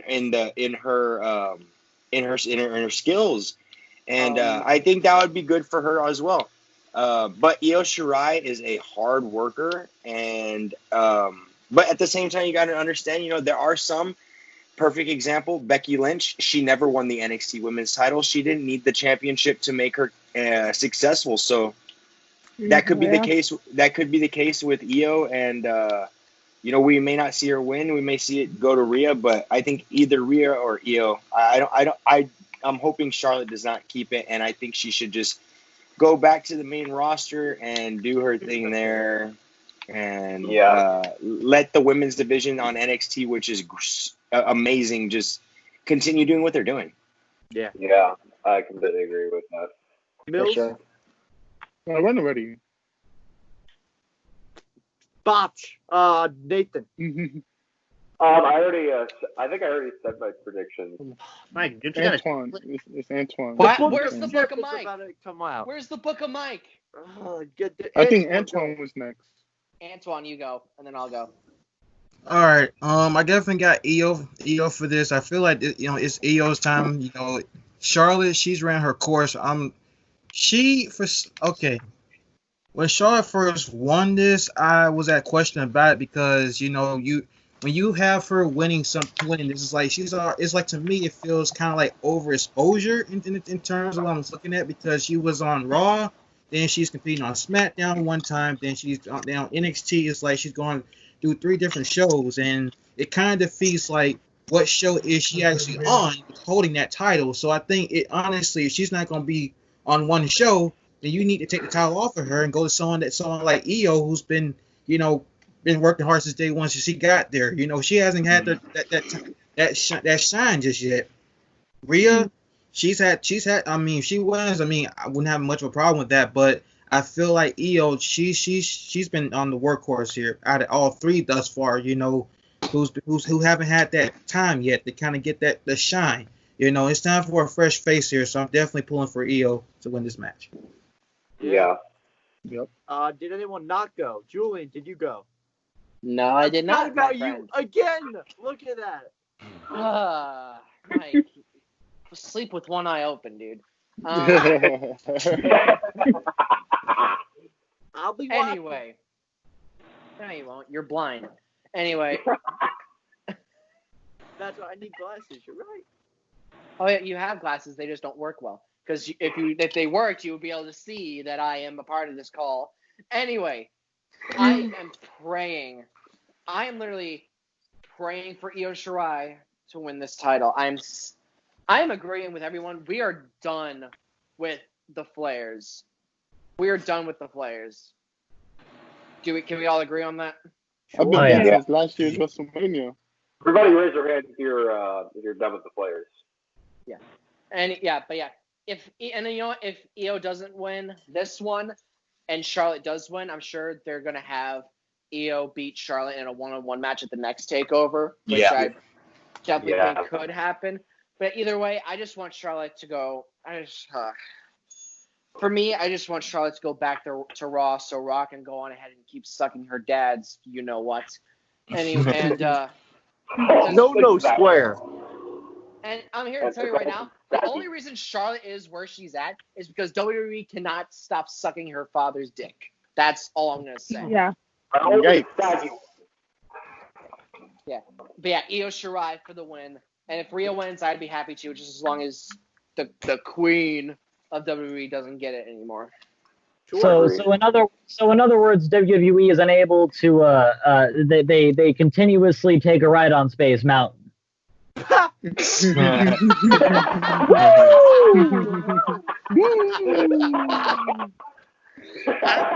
I mean, Yeah.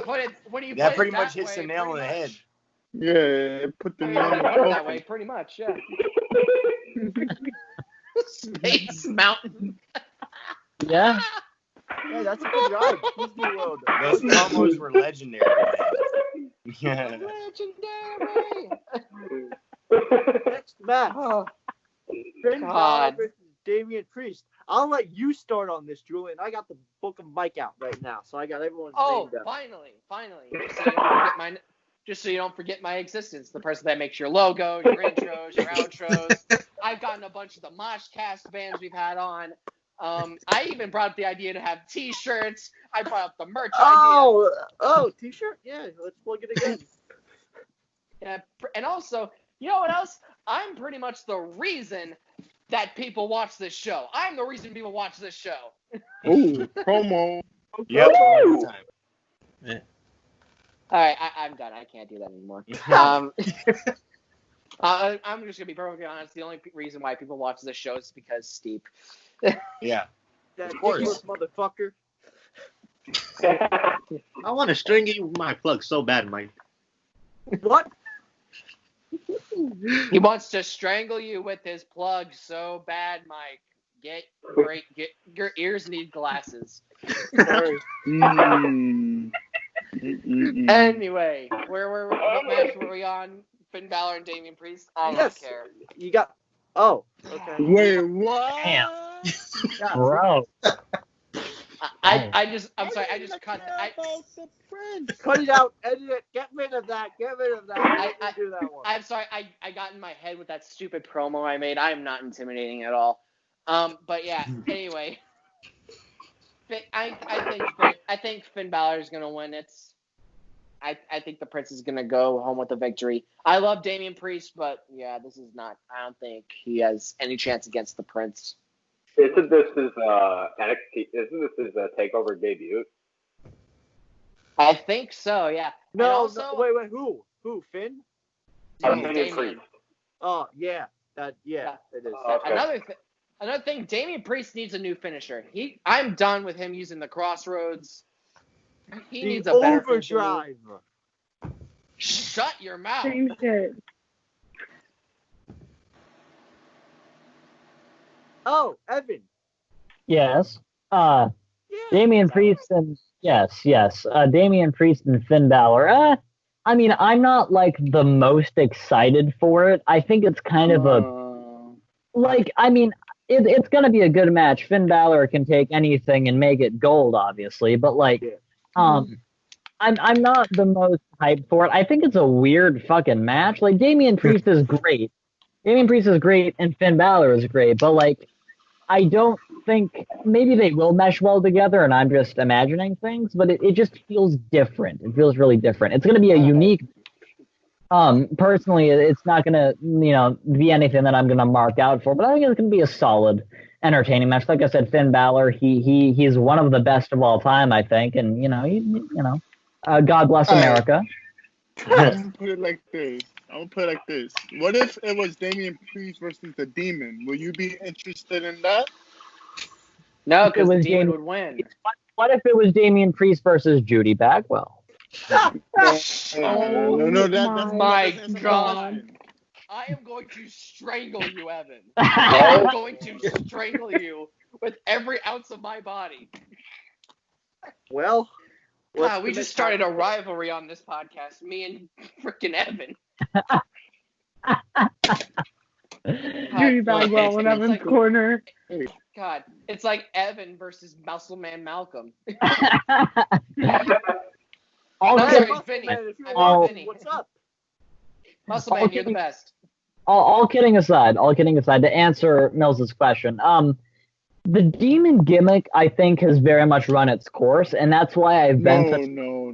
Don't ever say the Demon runs his course. The Prince ran his course. I'm ready to see the Demon come back. I'm tired of seeing the Prince gimmick in every takeover. I understand the Demon's a special attraction, but he used to bring it out every takeover, and that was one of the reasons why I look forward to watching the takeover. So I'm just hoping he brings it back. with me personally, it would depend on the way they do it. Maybe take some time to build it up and hint at it and all of that, and and all of that jazz. But yeah, I mean, like I said, I don't think it's going to be like an absolute banger, but I think it's going to be a solid match.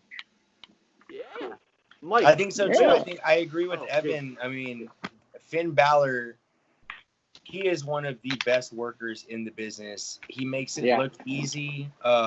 I mean, some of you may know, before I sustained an injury, I was training for pro wrestling for a good amount of time, and it is not easy. And that dude makes it. He's like Randy Orton. He makes everything look so fluid and smooth. And I sometimes think that when it comes to NXT takeovers and television, that it's almost as if they're giving people like Damian Priest that opportunity to say, hey, can you hang with someone like Finn Balor? Can you make someone interested in what you can do out there in the ring with someone of that caliber? If that's what they're doing and he succeeds, I mean, I don't see why he wouldn't be successful in the future. But that would require, Finn to push him. And I think that's the perfect person to do so is Finn Balor, because he can literally sell any emotion that he tries to do. Yep. Yeah. Deep. Finn Balor, because why not? Finn Balor, because no one can. Yeah. Next person. Yeah, Millz. I say Finn Balor because he has the best record in TakeOver. He's 9-1, I believe. So why not make it 10-1? Yeah. Why not? Keira.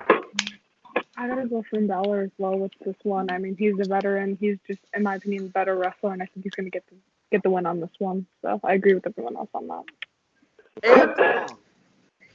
I got Finn with this. As y'all pointed out before, Finn can make anyone look good here.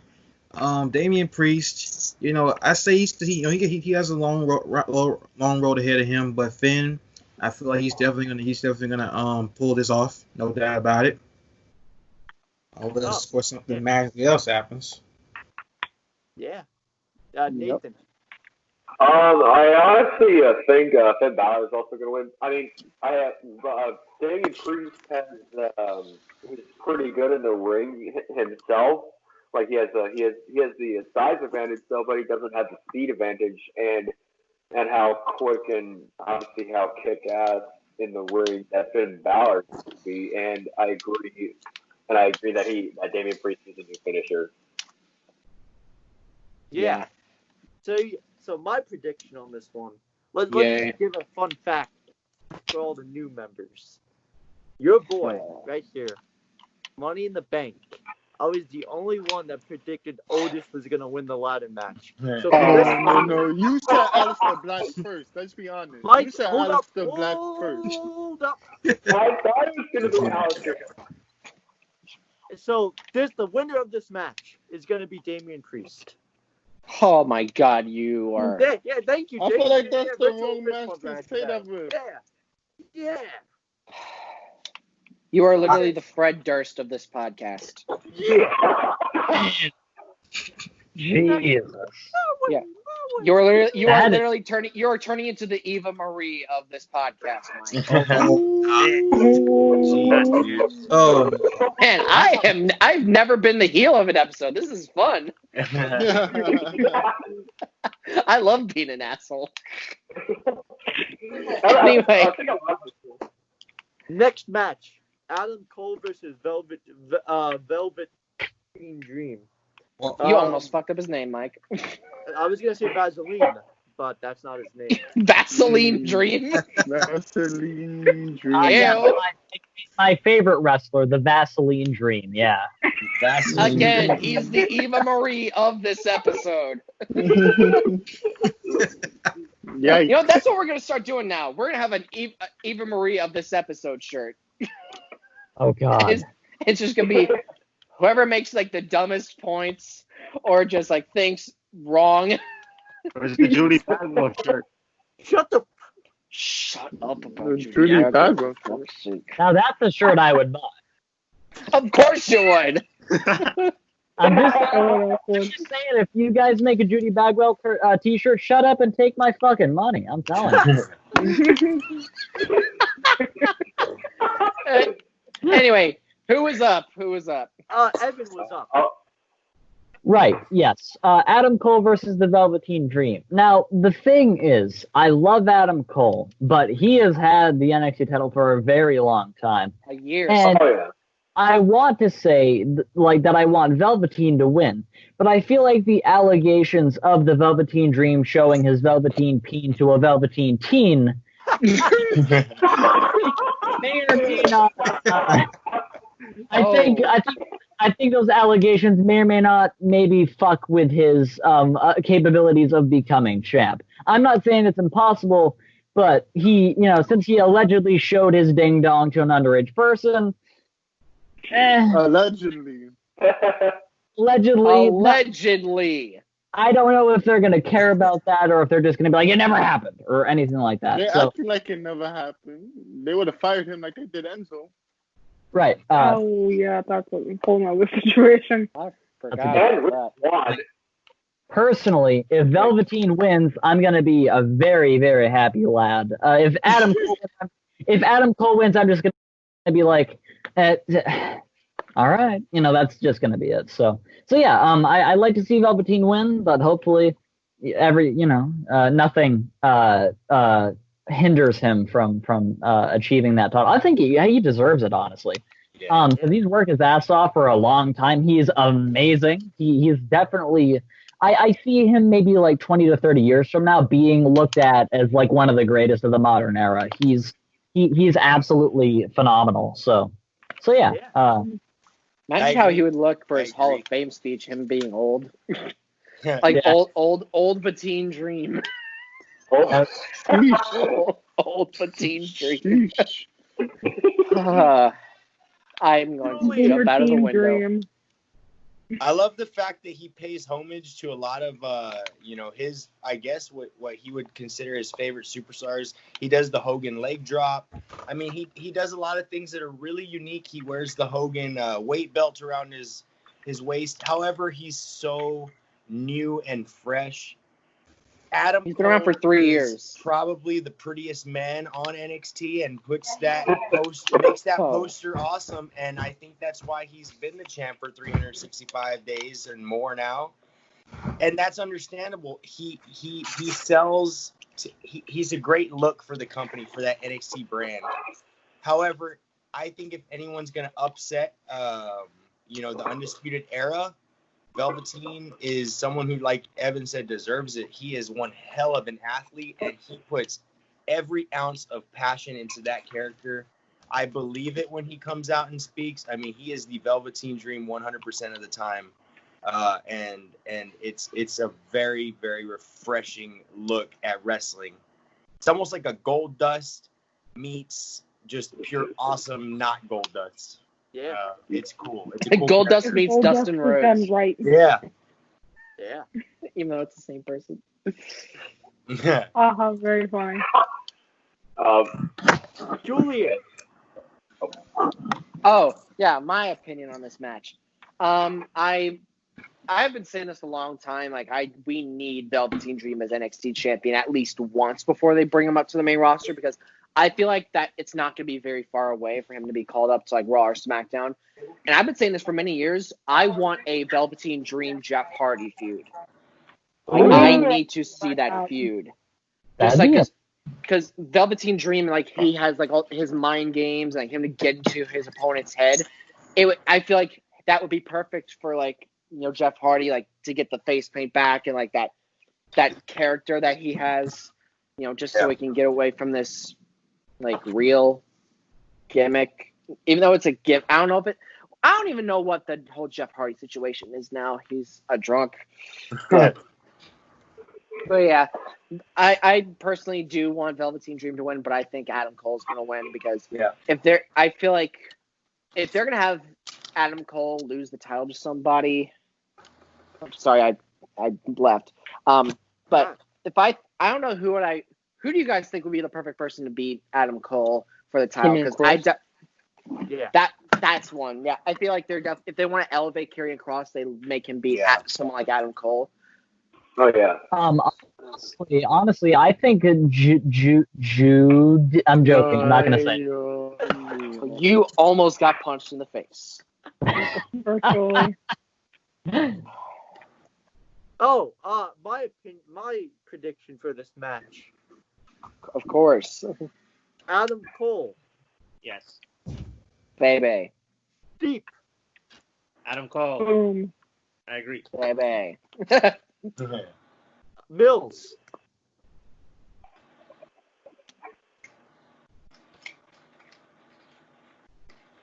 Adam Cole, baby. yeah, baby. Allegations aside, the only reason why I say Adam Cole is because to me, Dream is becoming stale. I feel like he's losing his mystique because he lost to Adam Cole already, like I think twice it was, and then he had so many chances of winning that belt and failed. To me, he's losing his mystique. So I think Adam Cole is gonna win and gonna drop it to the next challenger, whoever that may be. yeah. Antwan, I definitely got Adam Cole winning this. I feel like at some point they're gonna have Velveteen go to the main roster, and Baby. I feel like this as Millz mentioned, Velveteen has several times to win this championship, and he didn't win it. And do I believe in miracles? I do, but for tomorrow, Do you believe in dreams?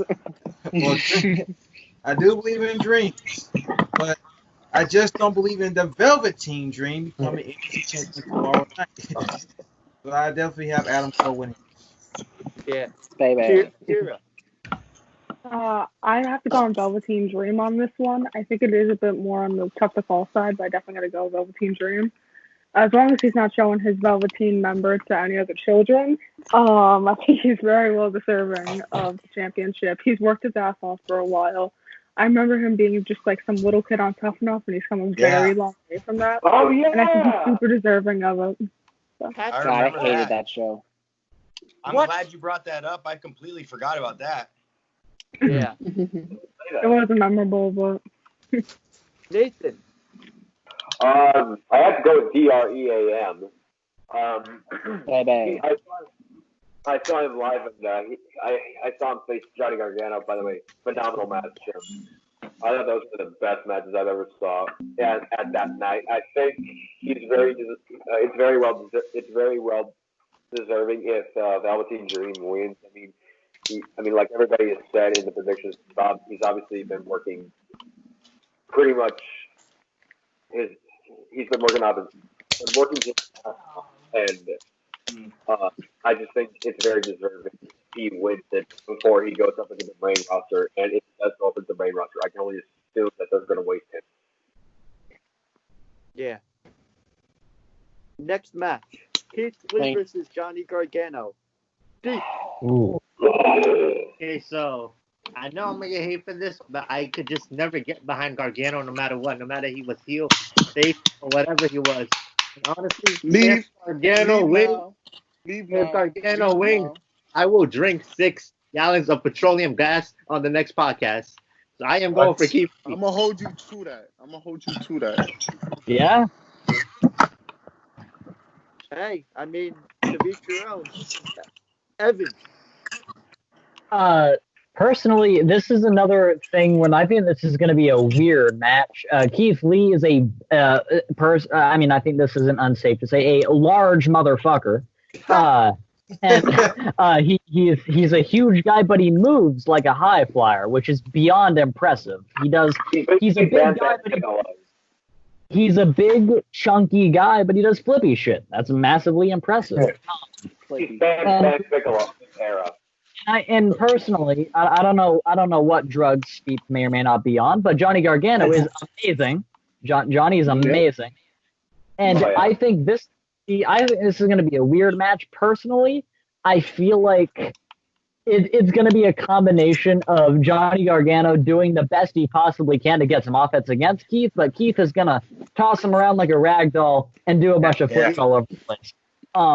if I had to say who's gonna win, it's probably gonna be Keith. I love Johnny to death, but him winning, I mean, him winning is about as possible as me getting a girlfriend. Not very. So yeah, that's how I feel about that. I think it's gonna be a good match, though. I think it's gonna be a really good match. It's kind of weird and unique and a different style.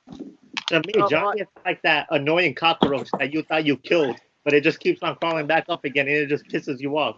Like when I see him, I just smash the shit out of my TV and turn it off and just rage in all different ways. I just cannot get behind Gargano. I don't know why. That's tough. That's tough.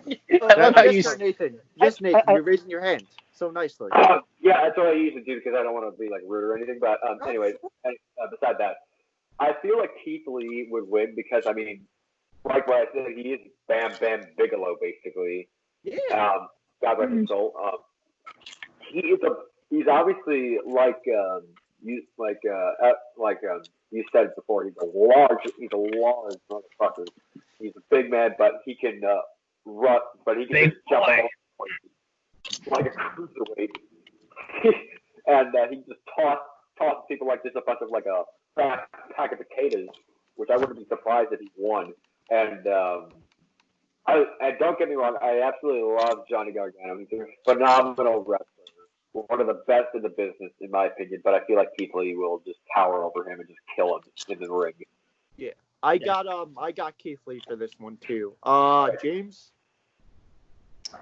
I'm gonna have to go with Keith Lee, and let me tell you why. I know Keith personally. He's from Texas. He's kind of far from where I'm at, but not too far. And I've met him, a handful of times when he was on the independent scene before he signed with WWE. My first impressions of the guy was, of course, he's gigantic, and he came in with a suit on, and he just looked like he meant business. I knew the guy was going somewhere, and he was going to be very successful in the wrestling business. The minute I saw him, he went into the locker room, pulls out a Nintendo DS, and starts playing Pokemon. I mean, the guy is super humble. And then I go out as the ring crew. I build the ring. I watch the match that he had that night.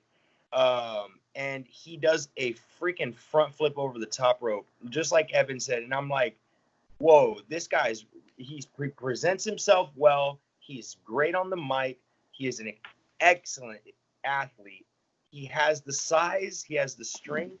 I mean, dude, I wish him all the best. I'm very proud of what he's done for himself, and I think that he's gonna take it. And Johnny, just dude, come on, man. He's gonna like Evan said, he's gonna throw him around like the rag doll. And if there's anyone that's gonna be able to sell that, it's gonna be Johnny. Yeah. And if it's anyone that people want to see get their ass whipped, it's Johnny. So it works out perfectly. Yes. Millz. All right, I'm gonna go against the grain for a couple reasons. I'm gonna explain why. I think the Rebel Heart is gonna take back his North American title. The reason being, number one, Keith Lee. I'm a fan of Keith Lee. Don't get me wrong, but I haven't been intrigued with his North American title run because he's been facing the same people like the Jasakovics, the Damian Priests. Like, I want to see somebody different. And then I think with Johnny, when he was North American champion, I kind of liked it because it reminded me it was the workhorse title that it had. He fought the Ricochets, he fought the Velveteens, he fought the Roger Strongs, etc., etc. I would like to see Keith in that type of environment, but his title reign been disappointing because it's been triple threat match after triple threat match with Dijakovic, Priest, Priest. It's overwhelming. I hate when they copy and paste matches. So that's why I want Johnny to win the title because I feel like he can't do nothing with the title.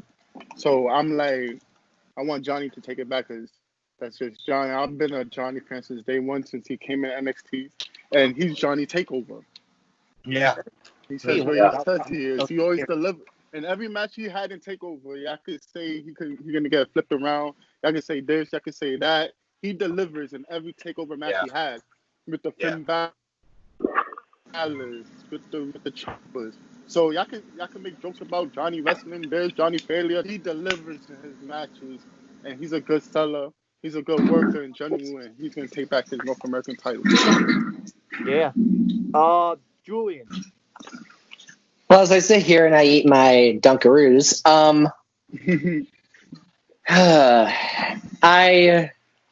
am a fan of Johnny Gargano, but I don't know. It's like for me, it's with Johnny. It's like a love-hate relationship because I think he has some good matches and I think he has some terrible. Oh my god! And so I just heard. I've had my earbud in it, just like very loud. I heard. Oh yes, sir. Yeah, go for it, man. Anyway, sure. I think Keith Lee is gonna bask in his glory and keep the title for sure. And then they could start the Karen Cross Scarlett thing with him and Candice. Yeah, Keira. I gotta go Keith Lee on this one. I do want to change in the championship, but I don't know how natural it's gonna be to have Gargano as a heel champion. I mean, it'd be interesting to see, but it just feels very unnatural because I think Gargano is a better babyface. But I mean, I'm interested to see where it heads if he does win. But I think Keith Lee will win this one. And also the comment on Keith Lee, friggin' gentleman. Oh my god, he's like the definition of gentleman. Yeah. Like I met him one time down in Queens. Oh my god, one of the sweetest guys like ever, and super professional, super cool dude. He's a very nice guy. He is, and that's cool that you've met him because my first impression of him, like I thought he was some type of WWE like backstage scout or something. I was like, this dude means business, and he was just an independent wrestler, and I mean, super down to earth, great. I mean, he has a big, bright future ahead of him, man. It's gonna be cool to see. Definitely. I really hope he stays healthy, man. Yeah. Antwan. I definitely have Keith Lee retaining. Nothing against Johnny, you know, as Millz pointed out, you know, every takeover he's ever had, he's always had a great match. But I feel like though, I've been impressed with Keith Lee since the day he came here. You know, I've became a huge fan of his personally, and then I still scout two of his big time performances he had on two main roster pay-per-views with the Survivor Series he had and hit the performance there and I've been I'm gonna say for sure that this could be one of the best matches of the night. You know, with Keith Lee going out and you know this thing. Keith Lee. Keith Lee.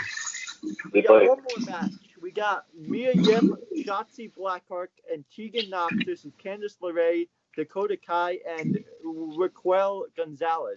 Raquel. Go for it, dude. Hey, you know what? Actually, is it cool if I start this one? Interesting fact again.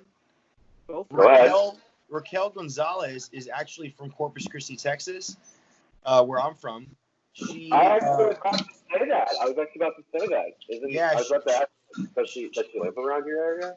Yeah, she trained with the same organization that I trained with, which was Gulf Coast Wrestling. And her last match on the independent scene was with my former roommate. It was a mixed tag match. So it's crazy to see, you know, this was within the past 4 years, and now she's going to be on a takeover. I mean, it's crazy. That match is going to be good. You got a group of women that present themselves as great heels. I think Dakota Kai's heel turn was one of the most shocking moments of NXT in 2019 or 2020. It was 2019, right? 2019. Yeah, the War Games match. And I just think that, man, I coming off of all that, with that being said, and then you've got, you know, Tegan Knox. I mean, there's just so much animosity between that character and Dakota. There's story behind it. There's emotion. There's heat. I mean, you got it all. And the women in NXT, they always deliver. Unfortunately, I think Dakota's team is going to take it. I think they're going to find some way to cheat to win, and what better way to do that than the heel way, and that's lie, cheat, and steal. You know. Hey. Yeah. Latino heat. Because she has that knee brace, that knee brace. Yeah. Nathan, go for it, dude. I was about to say I was actually there when Dakota Kai was injured. I remember, and that was an interesting moment. I'm going to say, and I was shocked when Dakota Kai started attacking Tegan Knox, and I honestly had to go for the heels because Tegan Knox and Dutch Blackout, not a big fans of them. Not as big fans of Candice and Dakota and Raquel. So I'm going to have to go with the heels in this team. Antwan. Okay. I'm gonna go with Candice, Dakota, and Raquel. I feel like ever since the heel turn Dakota at War Games last year, I've been enjoying her heel run and the partnership she's had with Raquel. And you see this dynamic here that at both Dakota and Tegan, their rivalry's been it's been amazing. So and here now Candice and Mia, I feel like they could very well do some more with that at some point with how they've been building that. So I'm definitely gonna go for Candice, Dakota, and Raquel for this. Okay. Keira. But I would like to say. Go for it, Millz. No, you go. You're good. Ladies first. Oh, thank you. Look at that gentleman right there. Thank you, gentlemen. Anyway, there's a lot of talent in this match. Anytime I hear any of these women's names mentioned, I'm invested. They're all super talented. I think on this one, Raquel, Lorray, and can't think of it. Dakota Kai. I think they have the advantage in this match, but I think it could go either way. And I'm a fan of all 6 women in this match, but I think it's gonna be a very good match at that. But I got to go with Raquel, Dakota, and Candice LeRae on this one. Okay. Millz, go for it, dude. I'm gonna start by saying everybody that knows me knows I'm a huge Black card, but with that being also a huge Candice LeRae fan, so it's really difficult to pick a side right now. But going lately during NXT, the heels been getting the upper hand, so I feel like the takeover the faces is gonna get the upper hand. So I'm gonna have to go with Shotzi's team. Okay. Steve. Candice, Dakota, and Raquel, they definitely have something up their sleeves that they're planning for this, and they're gonna find a way, one way or another, to make it out victorious. Okay, I'm gonna go with the team. I'll go with the heels. Julian.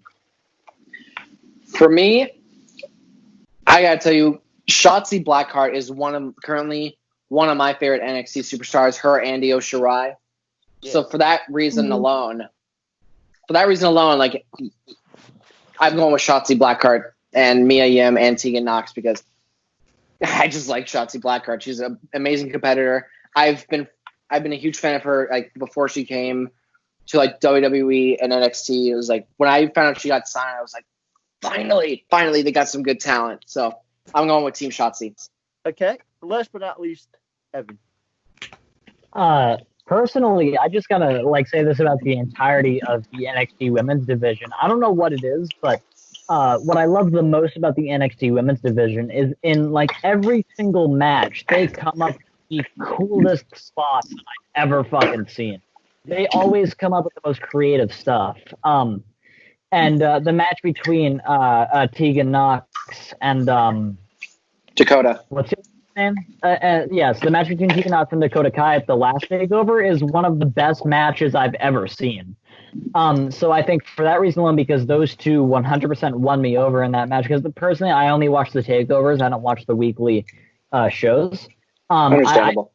I think that Knox and Kai and Mia Yim are gonna win this one. I just think that like I mentioned, I don't know what it is, but in every single NXT women's match, they come up with the coolest spots I've ever seen, and it's always fun. Yeah. So I think it's going to be great. I think it's going to be a crazy match. I think that because there's so many involved, we're probably going to see some really crazy spots and shit. And that's going to be great. Mm-hmm. So yeah.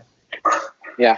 Hey, I think it's really cool that the women are getting, like, I mean, think about the matches that we talked about when we were going over Double or Nothing, and then the matches that we've just finished talking about. Now we get to this match, and everyone's pretty much on the same page, all of us, and saying that every performer's great. They all have, they're all extremely talented, and they all have bright futures. It's almost hard to, like, we give our prediction, but it's almost hard to favor one over the other because they are so good at their job. And man, I'm so proud of women's wrestling, how far it's come to where now we look forward to seeing those matches, and it's not just open air wasted time. It's something to talk about. Yeah. Well, that does for the takeover card. That does for the Double or Nothing card. Steve, would you like to ask the new members any questions? Do you have any questions for the new members? Me, Mike, and Steve will come up with the questions. I don't got any. And Mills and Antwan if they have. You guys don't want my questions. You guys know that for a fact, Mike. No, you're gonna go with your question, Antwan. Steve. What? You go. What do you got for them? Ask them anything. God help us. No, you don't. We're 2 hours in, so we'll make this a few questions. Then we'll go to outros because this is the longest episode of the Tuck Your Chin podcast. Yeah, technically this is the Tuck Your Chin turnover. All right, so this is with our new members.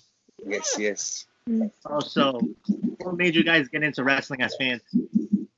What made me get into wrestling as a fan? Yeah. Oh man, I remember the first time I encountered wrestling. I came to the living room, sat down next to my dad on his Lazy Boy recliner. It was probably like 96. I was probably like 4 years old, and I saw Stone Cold Steve Austin whip some ass and smash some beers together, and I thought it was the coolest thing ever. I mean, I caught wind of it at the best time that you could have become a wrestling fan, which was right at the beginning of the Attitude Era. Why my parents let me watch it at that young of an age, I have no idea to this day. However, start them early. Yeah, and and it wasn't really until I stepped into a ring and started training and taking bumps and learning how to work a match that I really respected them as almost as artists. Same here. It's extremely difficult. It is not easy to make your match look like a Stone Cold versus Rock WrestleMania match, and it's a lot of practice. Yeah, so I mean, hard work.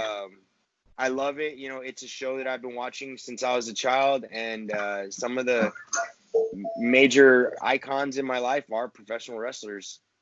Yeah, Evan. What got me into wrestling? Yeah, you're a new member. Go for it, man.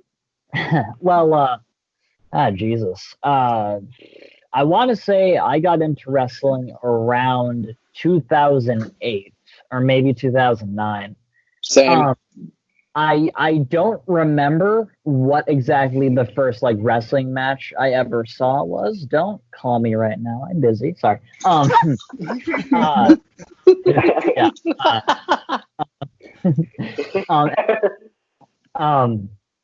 I don't remember the first match or anything that I saw, but I remember vividly, this is going to sound funny, the two first guys that I ever saw as a fan when I was a child was Triple H, and of all people, the Hurricane, which is pretty interesting. I remember vividly, yeah, exactly.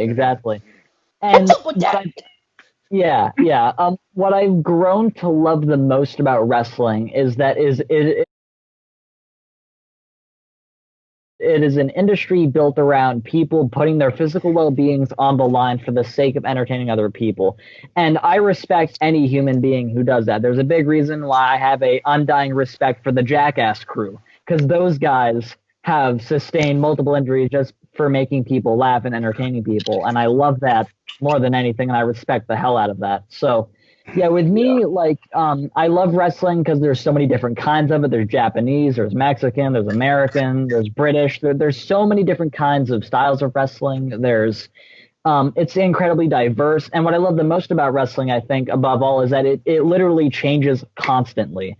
And if you guys are familiar with Wrestling with Regret, he's a YouTuber, Brian Zane. Brian Zane's awesome. Yes, he is. Yeah, he mentioned that there's literally something for everybody as a wrestling fan. There is something for everyone, no matter what, and that's what I think is the best quality about wrestling. Granted, actually, you know what? The best way I could describe wrestling is that when it's good, it is yeah. The best way I can describe wrestling is that when it's good, it is the greatest shit you will ever see, and when it's bad, it is the worst shit that you'll ever see. Yeah. Absolutely. So yeah, I've been a wrestling fan since I was like 11, maybe 10 years old, and I'm 18 now, which is crazy. So I've loved it for a very, very long time, and I don't think that's ever going to come to an end. So yeah. What the fuck are we doing right now? Me, dance break. It's dance break, dude. Steve, get the music. Steve, get the music. I'm getting music that won't get us demonetized. There. Nathan, go for it, dude. I'd have to say the very first wrestling match I think I've ever watched had to have been. Shit. I'm trying to think. Give me. I think it was The Undertaker versus the Ultimate Warrior in the body bag match. Nice. I remember seeing the Warriors for some. I'm like, whoa, who is this guy? And I think I was around 8 years old at the time. I'm right now 16. I've never looked back on it. And I had the utmost respect for everybody in the professional wrestling business because they give it their all. They for the sake of entertaining people in the crowd. Oh yeah, Keira, go for it. I remember the first wrestler I saw was Rey Mysterio, and I was little. I was like 5, I think.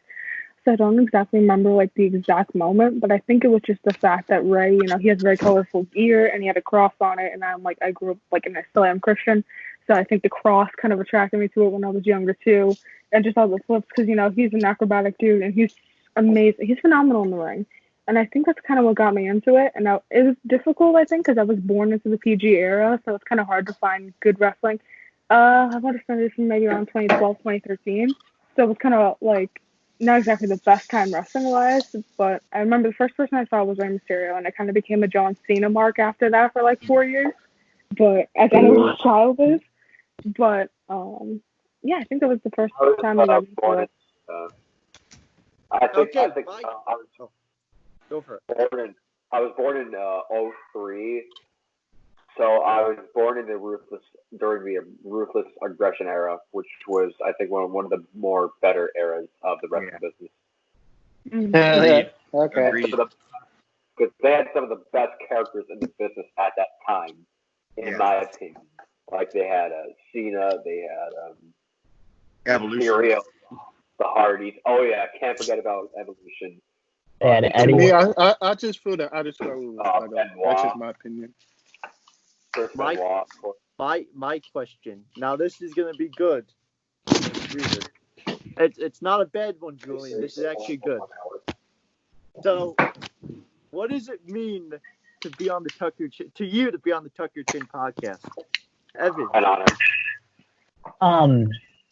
Well, for me personally, I what I love a lot about wrestling is that you can talk about it with almost anybody. And I love talking about wrestling with people. I love hearing people's opinions and all of that. And I think what it means to me to be on this podcast is finally getting the opportunity to sit down in front of a audience and just chat and just say oh, I think this wrestler is great. I think this wrestler is trash, or no matter what, anything like that. So yeah, that's what I love about wrestling is that you can talk about it and just chill and relax, and it gives the opportunity to, especially in difficult times that we're living in at the moment in the world and shit. This is the perfect opportunity and platform to kind of take your mind off things and be maybe things aren't so bad, so that kind of thing. So yeah, I think that's what it means to me to be on this podcast. Is you're all great. You're all nice people. You aren't Canadians. So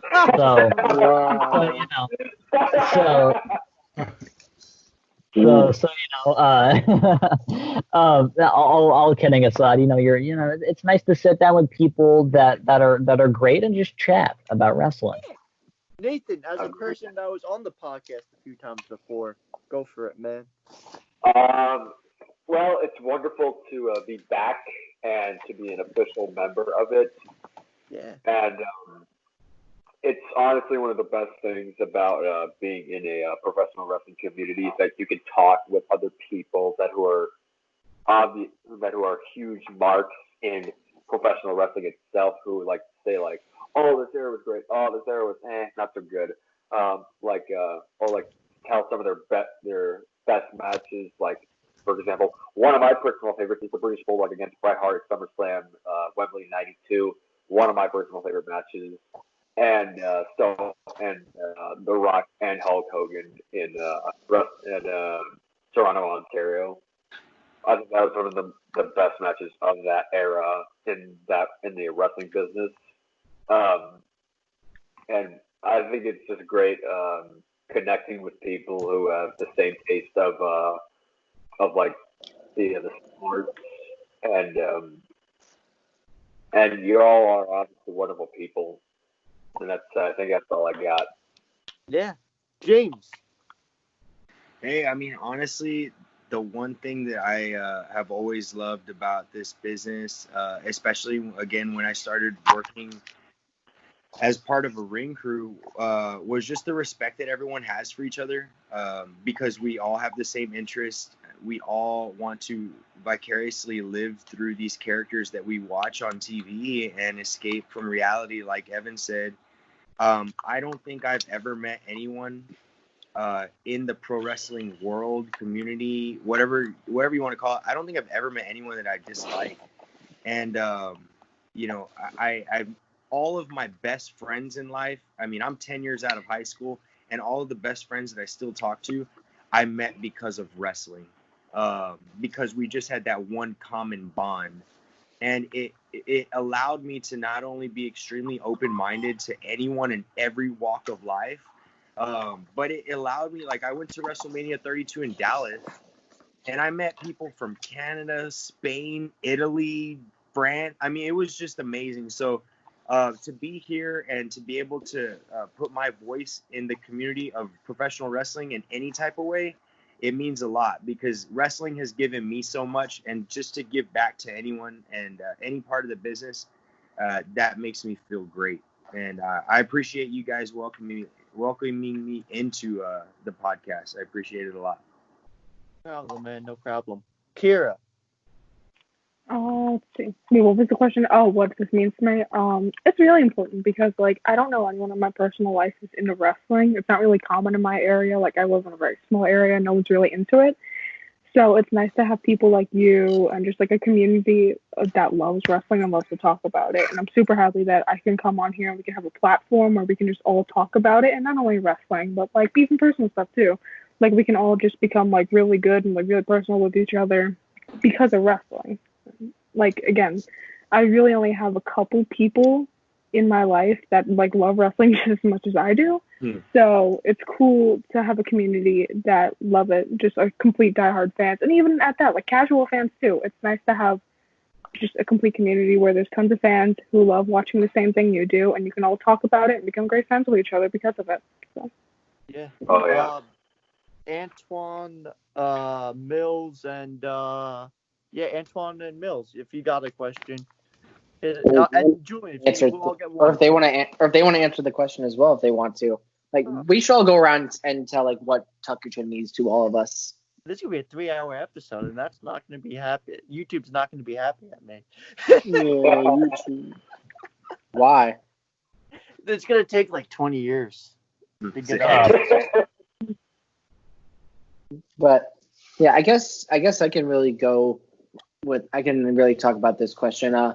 We've talked about this on the very first episode I was on, which was the WrestleMania predictions, and here I am 2 months later. It means a lot to.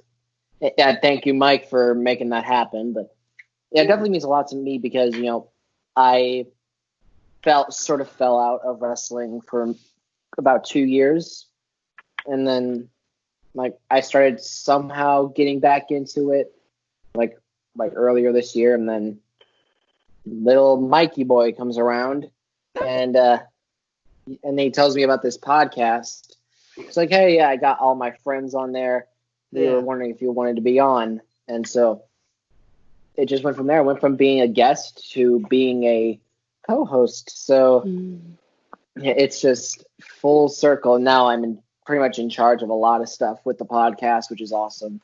Hey, guys, you see all those logos that are on the episode? That's that guy right there. Mm-hmm. Oh, that's Julian. Nice, man.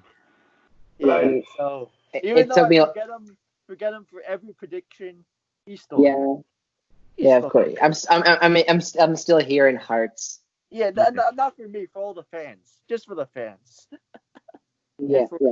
Who could forget this face? Anyway, no, I'm talking about me, not you. I mean, people would be, if I wasn't on an episode, people would probably complain. But probably because who'd want to listen to me for 2 hours speak? Yeah, I listened to that enough already, but yeah, I mean, it's so cool to see how much the Tuck Your Chin family, and that's really is what I like to call you guys. You definitely are like my wrestling family, and it's amazing to actually say that. And I mean that from the bottom of my heart, because I care about every single one of you, as people, and as, I guess, you guys you guys are entertainers. We try our best to entertain, even though half the time we don't know what the fuck we're going to talk about. Nope. Yeah, and half the time Mike says some things about attack helicopters and stuff like that, and Steve tells us some interesting stories about his life, which none of us really do need to hear.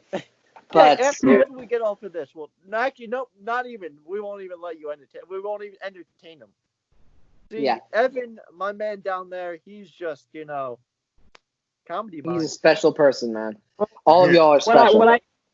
What I try my best to do is make a serious point about wrestling while also cracking some jokes. Yeah. And you do that better than anyone. Go about it. I think I do a good job of kind of balancing that, I try to anyway. I hope I do. Yeah, definitely. So, Antwan, people. Julian, would you like to ask a question to the new members? We're almost at 2.5 hours. Oh God. Yeah, and that's amazing. Slit my throat. What the heck? Oh no, Steve left. Oh no, our plug. He's back. He's back. Yes. Not that. Yes, our precious angel has come home. Love you too. Well, I love you, brother. But yeah, I guess was the plug. Who would have plugged if he was gone? No one. Would have just been. I have my charger right here. I could have plugged, but everyone. We could make Evan plug everyone. Yeah, he's got to. Yeah, but Steve is better at remembering our Instagram handles. So yeah. So we're all gonna go through our outros, but I really need to ask you guys a very serious question. I remember last week Brian actually asked me and Mike this from the Vine Sorrow. Go watch that episode on the Moshcast. But I need to know, what made you guys want to really put yourselves out there in the world of entertainment or for social media and all that stuff, because it could be a dangerous business. It could be, there's a lot of positives, there's a lot of negatives, there's a lot of pros and cons to all this stuff. What made you guys want to join the podcast and to be a part of YouTube and the whole community and all that stuff? What made you guys want to be a part of that? This doesn't even have to be for the new members. Fellow members can answer this as well. I can't answer this because I'm the host. I'm the damn host. Yeah. I can say. Hi, Paul. For me, it's just. Go ahead, Alex. It's fun to talk about one thing I love the most, but in reality, I just think that I mean, I see so many, and I don't want to call them marks, but you have to. We're marks. We're marks. Doing this kind of stuff, and it's just not good content. And when I was introduced to Mike through Instagram, and I heard the first podcast and the second one, I was like, hey, this is actually good content. And if I'm able to be invited and be a voice in something that's actually worth listening to, I mean, that right there, like, I don't care about money. I just care about doing something I love. And if it has to do with wrestling, that's what I love. So any opportunity I get to give back and to kind of, like you said, to help someone understand our world a little better, or to just be entertained by our, shenanigans, dude, I'm all for it, man. Yeah, exactly. Right, Nathan.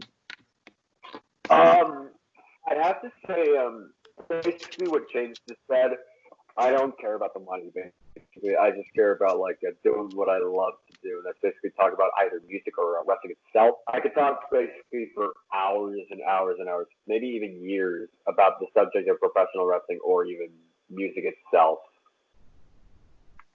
Yeah. All right, Evan, you answer.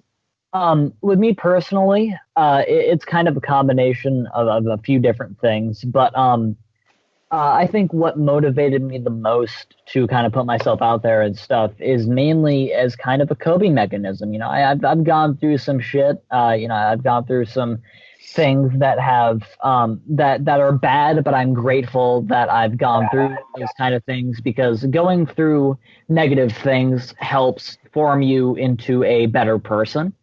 And I with social media and stuff and the subject of wrestling and getting the opportunity to meet new people, I'm a very sociable person. I don't know if you could tell that. That's a joke. We've learned that for the past 2 hours. Yeah. Getting the opportunity to sit down and just talk to new people and stuff, it takes my mind off of the shit in my life that's negative, and that's very much a good thing. My two biggest passions in life is wrestling and music, and I love sitting down and getting the opportunity to just chat with people about those two things and a bunch of other different things. So I think that's definitely what motivated me the most to kind of put myself out there on social media and stuff, is just to kind of get away from the bad shit and realize that things aren't so bad in the long run, if you really think about it. Yeah. Makes sense. Yeah. Keira.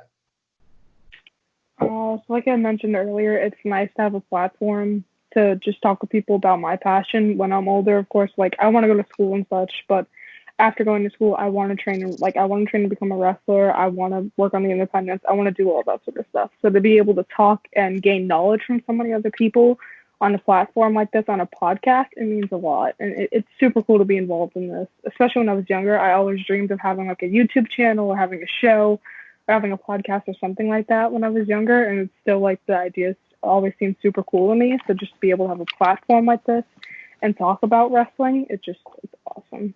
Just be able to, and to just be able to come closer with you guys. And you guys, even though I've only known you guys for like a little bit, you all seem like amazing people.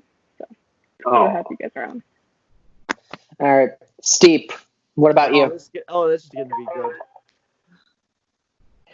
Being on this podcast, I get to talk to you guys, and, wrestling has really helped me in life. No matter what people say, oh, this is fake, this and that. I was at my cousin's party 2 years ago, and I was watching a SummerSlam 2018, and Mom was like, why are you watching that? And I straight up told her, can you please shut the fuck up? Because she kept on telling me it was fake, this and that. I'm just like, you piss me off to the point where I can't handle you anymore. Let me watch what I want to watch, and that's what we all should, have the mindset to do. Whether you want to watch WWE, AEW, Impact, don't let anyone tell you what promotion you can and can't watch, because at the end of the day, it's all wrestling. It's for everybody. And we had a guest, the other day, Kit Osborne, that said, other people look at us like we're idiots because this isn't a real sport, but we consider it. We should be teaming up and forming a bond stronger than theirs, because you see people in other sports, they wouldn't argue about, which NBA team is better. They wouldn't tell each other all this toxic stuff. But in wrestling, we unfortunately have it. And it's ever so often you're going to meet someone who's not going to tell you, your opinion is wrong or this and that. That's when you meet someone who isn't like that, it's a blessing, because the wrestling fan base, all they want to do now is just tear each other apart. Yeah. Yeah. Antwan. Yes. All right. For me, being on this podcast kind of changed my. Interrupted me. You good, Antwan? One of my problems, pretty much is kind of like into that. These past couple years has not been good for me at all since I graduated. Being on this podcast kind of changed some things, add a little positivity happens in my life because there were some things that was supposed to have happened but did not happen. But let's just say in the sense that about a month ago when I was talking with Mike and through Steve about being part of this be part of an episode, I was happy because it was actually a dream of mine to have one day, while training wrestling. And ever since the day I joined this, I can honestly say that I formed a bond with everyone here in a special kind of sense. Including with the new people here, I just want to tell you guys it's an honor to have you guys on here. America. I really treat this as more of a family thing, than just saying this is just a podcast to me, because for me, this restored a lot of happiness in my life because I was on the verge of going on a meltdown plenty of times. But since joining this, I've kind of reopened a little bit of happiness inside of me and helped me gain a lot more, even more passion for the business because I would always had it, but sometimes you feel like when you deal with a lot of negative stuff in life, it kind of brings you down to the point where it's like you feel like all hope is lost upon what you kind of set out for. You do this due to unfortunate circumstances. That's beyond your control. So honestly, I have to say that being here, being able to meet all of you here has been an honor for the longest, and I want to continue to be part of this and make many more memories, with all of you here going forward. So thank you. I think my wife's cutting onions in the kitchen right now, dude. Oh, real quick, before anyone else has like a heartfelt speech, I'm just gonna switch devices real quick. So I'll be back. Sure. Just join me back. The time of the host speech. No, it's Millz' turn. You can go afterwards, and then. Shit! I forgot about Millz. How did you forget about me? Yeah, Millz is our man, dude. Yeah, Millz goes, then you go, and then I'll go. And I'm the one on drugs, people say. What? Steve, how they forgot about I'm the me? one on That's drugs. crazy. You forget everybody that's here, Mike. Probably a lot of marijuana. But we won't talk about that. I'm not going to say it. No. Anyway, Millz, what made you want to, really put yourself out there and, to be on a podcast like this? All right, since I'm gonna be like this, since I've been training in wrestling from, I want to say like a year, 2 months or something. And I always, when I started, I was like, that was one of my goals of mine. Enter the ring, train, and then become part of a podcast. So when Mike texted me on Instagram talking about, do you want to be part of the podcast? I jumped to the opportunity because I was like, why not? So I guess I get to meet new people that has the same interests, watch the same product as me, and then I get to put my critique into the product, and everybody find out about me through my opinions on the subject.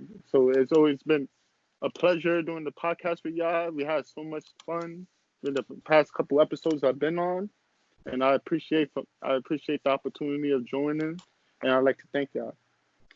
Yeah. Yo, Julian, get Keira back in here. She needs an invite. If someone could call her back in. Can you call her back in? Or I'm recording. Oh yeah, you're recording shit. How do I do this? It should be the 3 dots on the bottom right. And then you can call her already back did it. Oh, good man. Thank you, Steve, because I don't know anything about technology. Oh, shit, wrong way. But anyway, Mike. Oh, there we go. Oh, you are up. Hello, Keira. Welcome back. Thank you. Well, my turn. It's not going to be depressing. It's not going to be serious. So let's do this.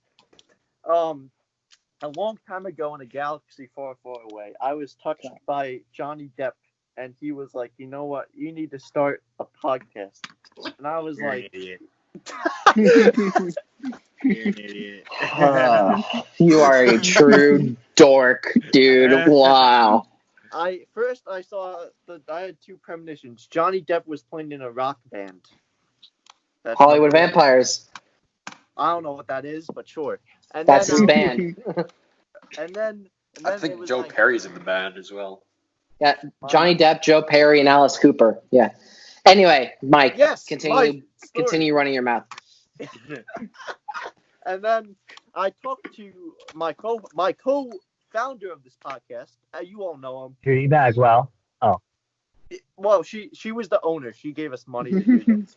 right. Shut up. And Will, you all know Will. love you, Will. Our favorite British person. Our only British person. Our only favorite British person. You know, right behind Gordon Ramsay, there's Will. There's Gordon, there's Will. Will's over there. There goes Gordon Ramsay. Yeah, and then I was like, you know what, Will? We got to do this podcast.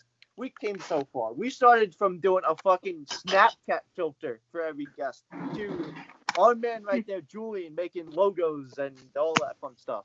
Every week, you know, Julian's like, you know what? We need a new logo. We need a new intro. And I appreciate that because we are fresh. We are the only thing that matters. Hell yeah. And We're a unit.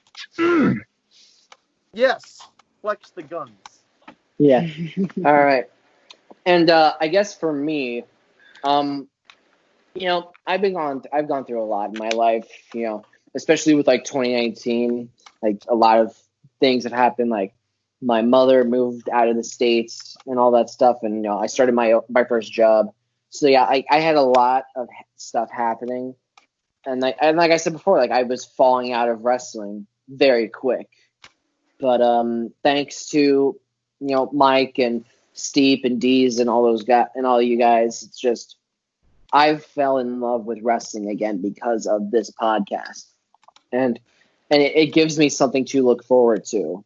Like, not gonna lie, like I actually look forward to our interviews with these different wrestlers. I look and like all these different musicians and all these other stuff, and it just makes me happy to see how far we've come and like the amount of conversations we've had and like real life situations we've had with each other. It's just, it blows my mind how far we've come. Not just like as like, you know, a podcast, but like as friends. Like I really do like calling you guys my friends. And I mean that from the bottom of my heart. I'm like Mike and Steve and Antwan and Millz, like they're some, and you know, and of course Joey D is like they're some of my best friends. Deez, and now, Deez, if you're listening, come back. Deez, we love you. Please. We love you. We worry about you. Yes. Yeah. And I wanted to add something real quick. All you new members, he's talking about, all you could come on for interviews now for wrestlers. If you want to come on, so yes, Evan, do the No Way Jose dance. Yeah. No way, Jose. Fine. He's just released. He was just released. Hey. Anyway, but for real, on a serious note, though, thank you for doing that.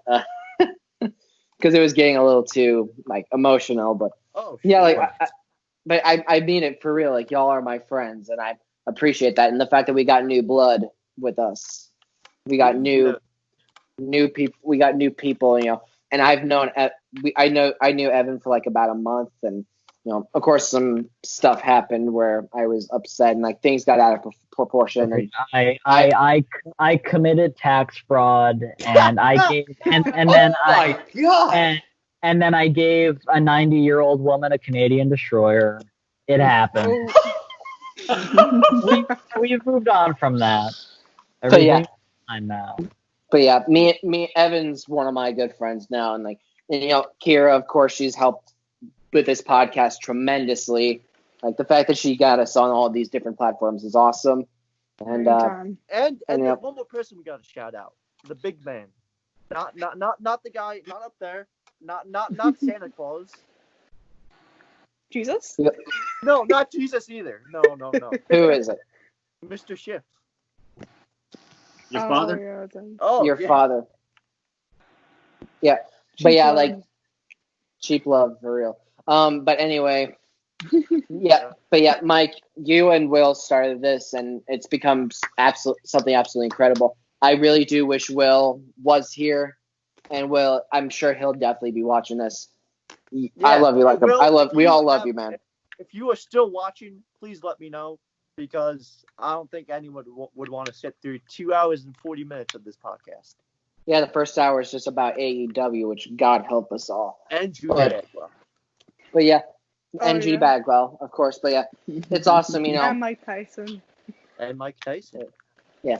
But yeah, like, but for real though, I know I've been babbling on for a while, but like, y'all really are my friends. You know, not just you guys are on the podcast, but like the other three that are not, like the other four that are not on here, which are, you know, of course, Joey D's, Vinny, Long Neck Josh, and Ryan, of course. Ryan, we're gonna get you on soon, my man. Everyone, Ryan, if you don't know who Ryan is, you're living under a rock. Reister Ryan, one of the person who has the best universe modes in WWE 2K. He will be on soon.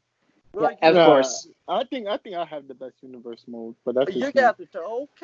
Okay. You want to give Nathan the call back? He left. And of course, our man Will, our lovely British lad, and again, like I really appreciate Mike giving me the opportunity to do this, and it's risky. It really is risky because, you know, a lot of good can come out of it and a lot of bad can come out of it, but for the most part, it's mostly been good, and you know, we've dealt with some things that don't matter anymore. Talk about on this because we have been knocked down for the past month. We've been knocked down a bunch of times, but guess what? Look at us right now. We got back up. We don't go down for anyone. We don't care who you are. You try to come after us, we are all a family. We are all a faction. We are a tag team, and we will kick your ass. If I play Hulk Hogan's theme song, will it get copyright strike? Yeah. Probably. And it's gonna be a 3-hour episode wasted. I was gonna play his theme and then it was gonna jam out, you know, because yeah. I'm an American. So, but yeah, Mike, that was it. This was NXT Takeover in your house predictions. We will definitely see you guys for the results video. Evan's dancing the music right there. But yeah, I guess it's time we get to the one, the only, the results. Not the results, the outros. Keira, go first. Keira. Well, it's been a pleasure to be on here. I was so happy that, Mike, I know you reached out to me asking me to be on because a couple people had to flake out. But thank you so much for putting me on here. It's been a pleasure to be on, and it was super fun, and I can't wait to be on again. So thank you very much. I gotta hop off, but pleasure talking with you guys. Yeah. Bye. Peace. Who we're gonna go with next? I feel like Antwan's gonna give us something good. Antwan's gonna give. Well, everybody, thanks for watching us. This has been probably the biggest episodes that have come yet. The longest. The longest they have come yet. YouTube is gonna give me shit for this, and I will tell YouTube you to go kiss my dead ass. That's right, YouTube. Let's not be a horse's ass for this one. You know, this was pretty big. We had to make it as big as possible. So don't find us. You know, don't restrict anything. But everyone, thanks for watching, though. Thanks for watching. It's been a pleasure having everybody here. The new members involved. It truly was a special episode. This, like, for real. All jokes aside, biggest one that have come yet. Please continue to like, comment, subscribe. We're pretty much everywhere now. We have merchandise now. So if you have not been watching, by the time you get off Monday that rock and start paying attention, because we're pretty much everywhere. But yeah, you can follow, and to be sure to watch more of us, you can follow us on Instagram at Tuck Your Chin Podcast, as well as follow each and every one of us. Steve will get to. But Steve, of course, will plug all that in because, of course, I can't progress all He's that. getting his phone. He's getting his phone to get everyone's Instagram. So thanks for joining us. We'll see you the next time. Millz. Alex. All right, I'm gonna just plug real quick because I have to get off in a few. Hey, So- man, if you need to get off as soon as after you're done with your outro, go for it, man. Yeah. Good. So you already know one half of the PC here, the fastest rising independent star right now, Millz Hendrix in the building. It's been a pleasure talking to y'all about wrestling, about Takeover, about Double or Nothing, and I'll see y'all next time for the Backlash review. Yeah. Hey, you know what? That's what I might want to do it the Saturday after Backlash, so we can review everything. Yeah. Takeover and Backlash. That's cool with all y'all. If I don't go yeah. back to work. Who James or Evan? Yeah, absolutely. Well, thanks for having me, Mike. I really appreciate you inviting me on. It was a blast to talk about wrestling. Like many of you guys said, I mean, we can talk about this stuff all day. I'm excited for Backlash. Everyone subscribe, keep following us. I mean, we are not going to stop. We are going to keep getting better, and the content is going to keep getting more creative and more entertaining. So stay tuned.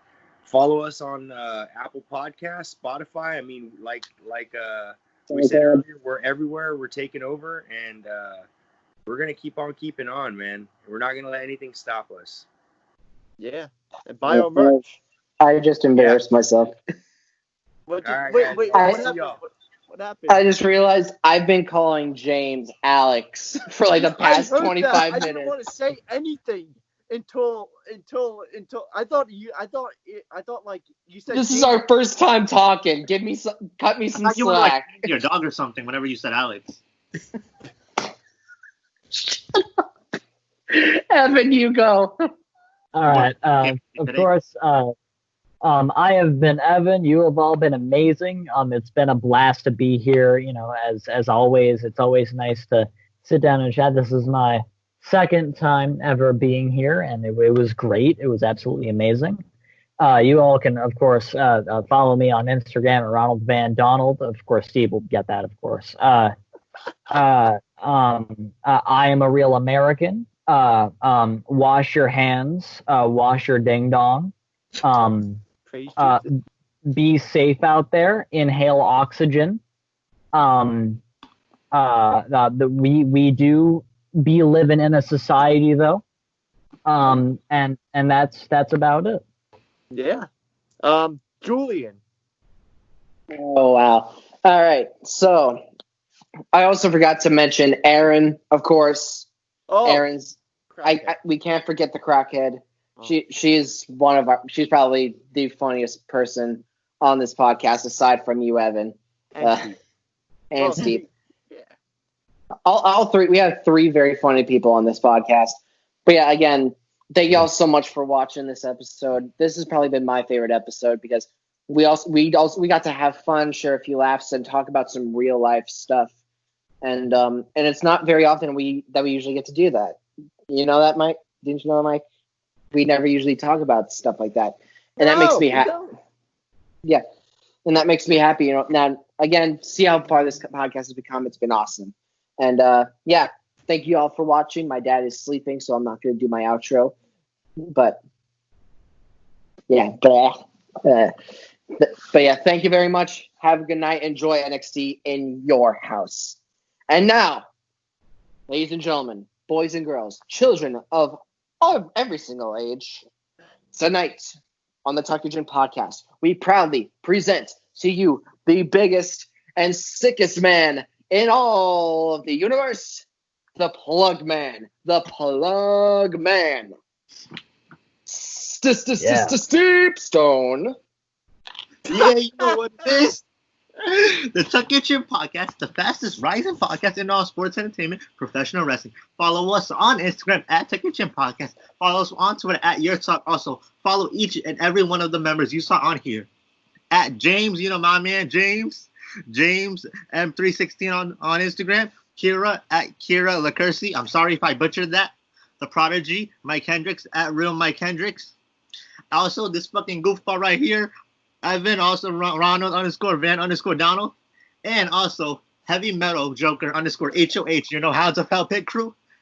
The Dark Coming- Rebel up there. Coming soon to IGTV. The Dark Rebel up there. The True Antwan. And also, before I get to, our special host, I just want to say, guys, this is the Tech Kitchen podcast. We are the only podcast that matters.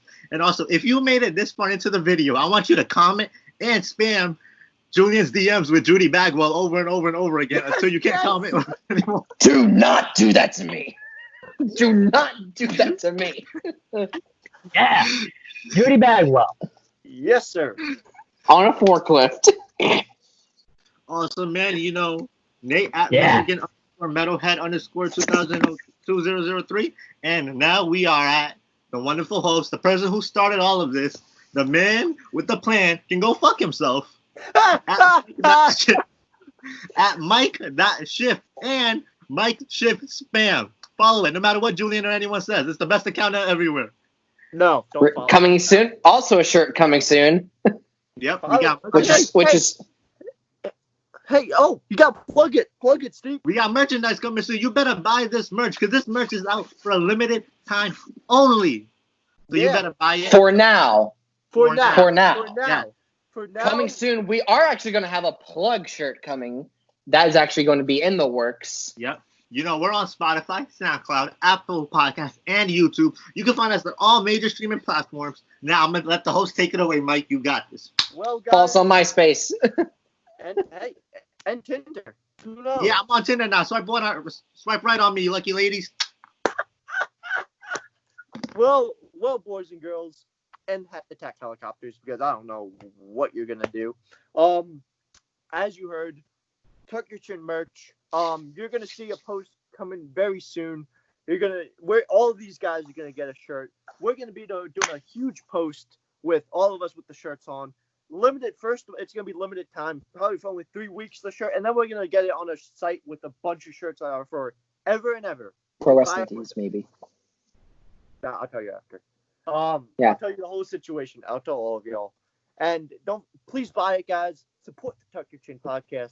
Because there's one thing we're not going to do, and we're not going to mention what we're not going to do. Because I'm not mentioning that. Unless you want me to, Julian. What we're not going to do. Do you think? It's up to you, my man. We're not going to fucking crash and burn. We are going to keep tucking our chin. We're going to keep critiquing the canvas. Yes. I don't give a shit anymore. Y'all are exposed, Podcasts motherfuckers. out there who think you have anything against us, fuck you, and you can suck my whatever's down there. The no part. Yeah, with the sun. Tuck your chin, like, subscribe, comment, post notification bell so you never miss an upload. Buy a fucking shirt. Tag us. Tag those pieces of shits and show them that note. And guys, Bagwell and send it to Julian. Yes. Dude, I swear to God, if I get thousands of DMs with Judy Bagwell pictures, I am going to kill you when all of us meet up together. Don't forget, worship Hulk Hogan, praise Mother Judy Bagwell, and tuck your chin. Love you all. Thank you for watching this 3-hour episode. And next week we're gonna have Backlash, and then we're gonna have round of applause, y'all. Yeah. Peace.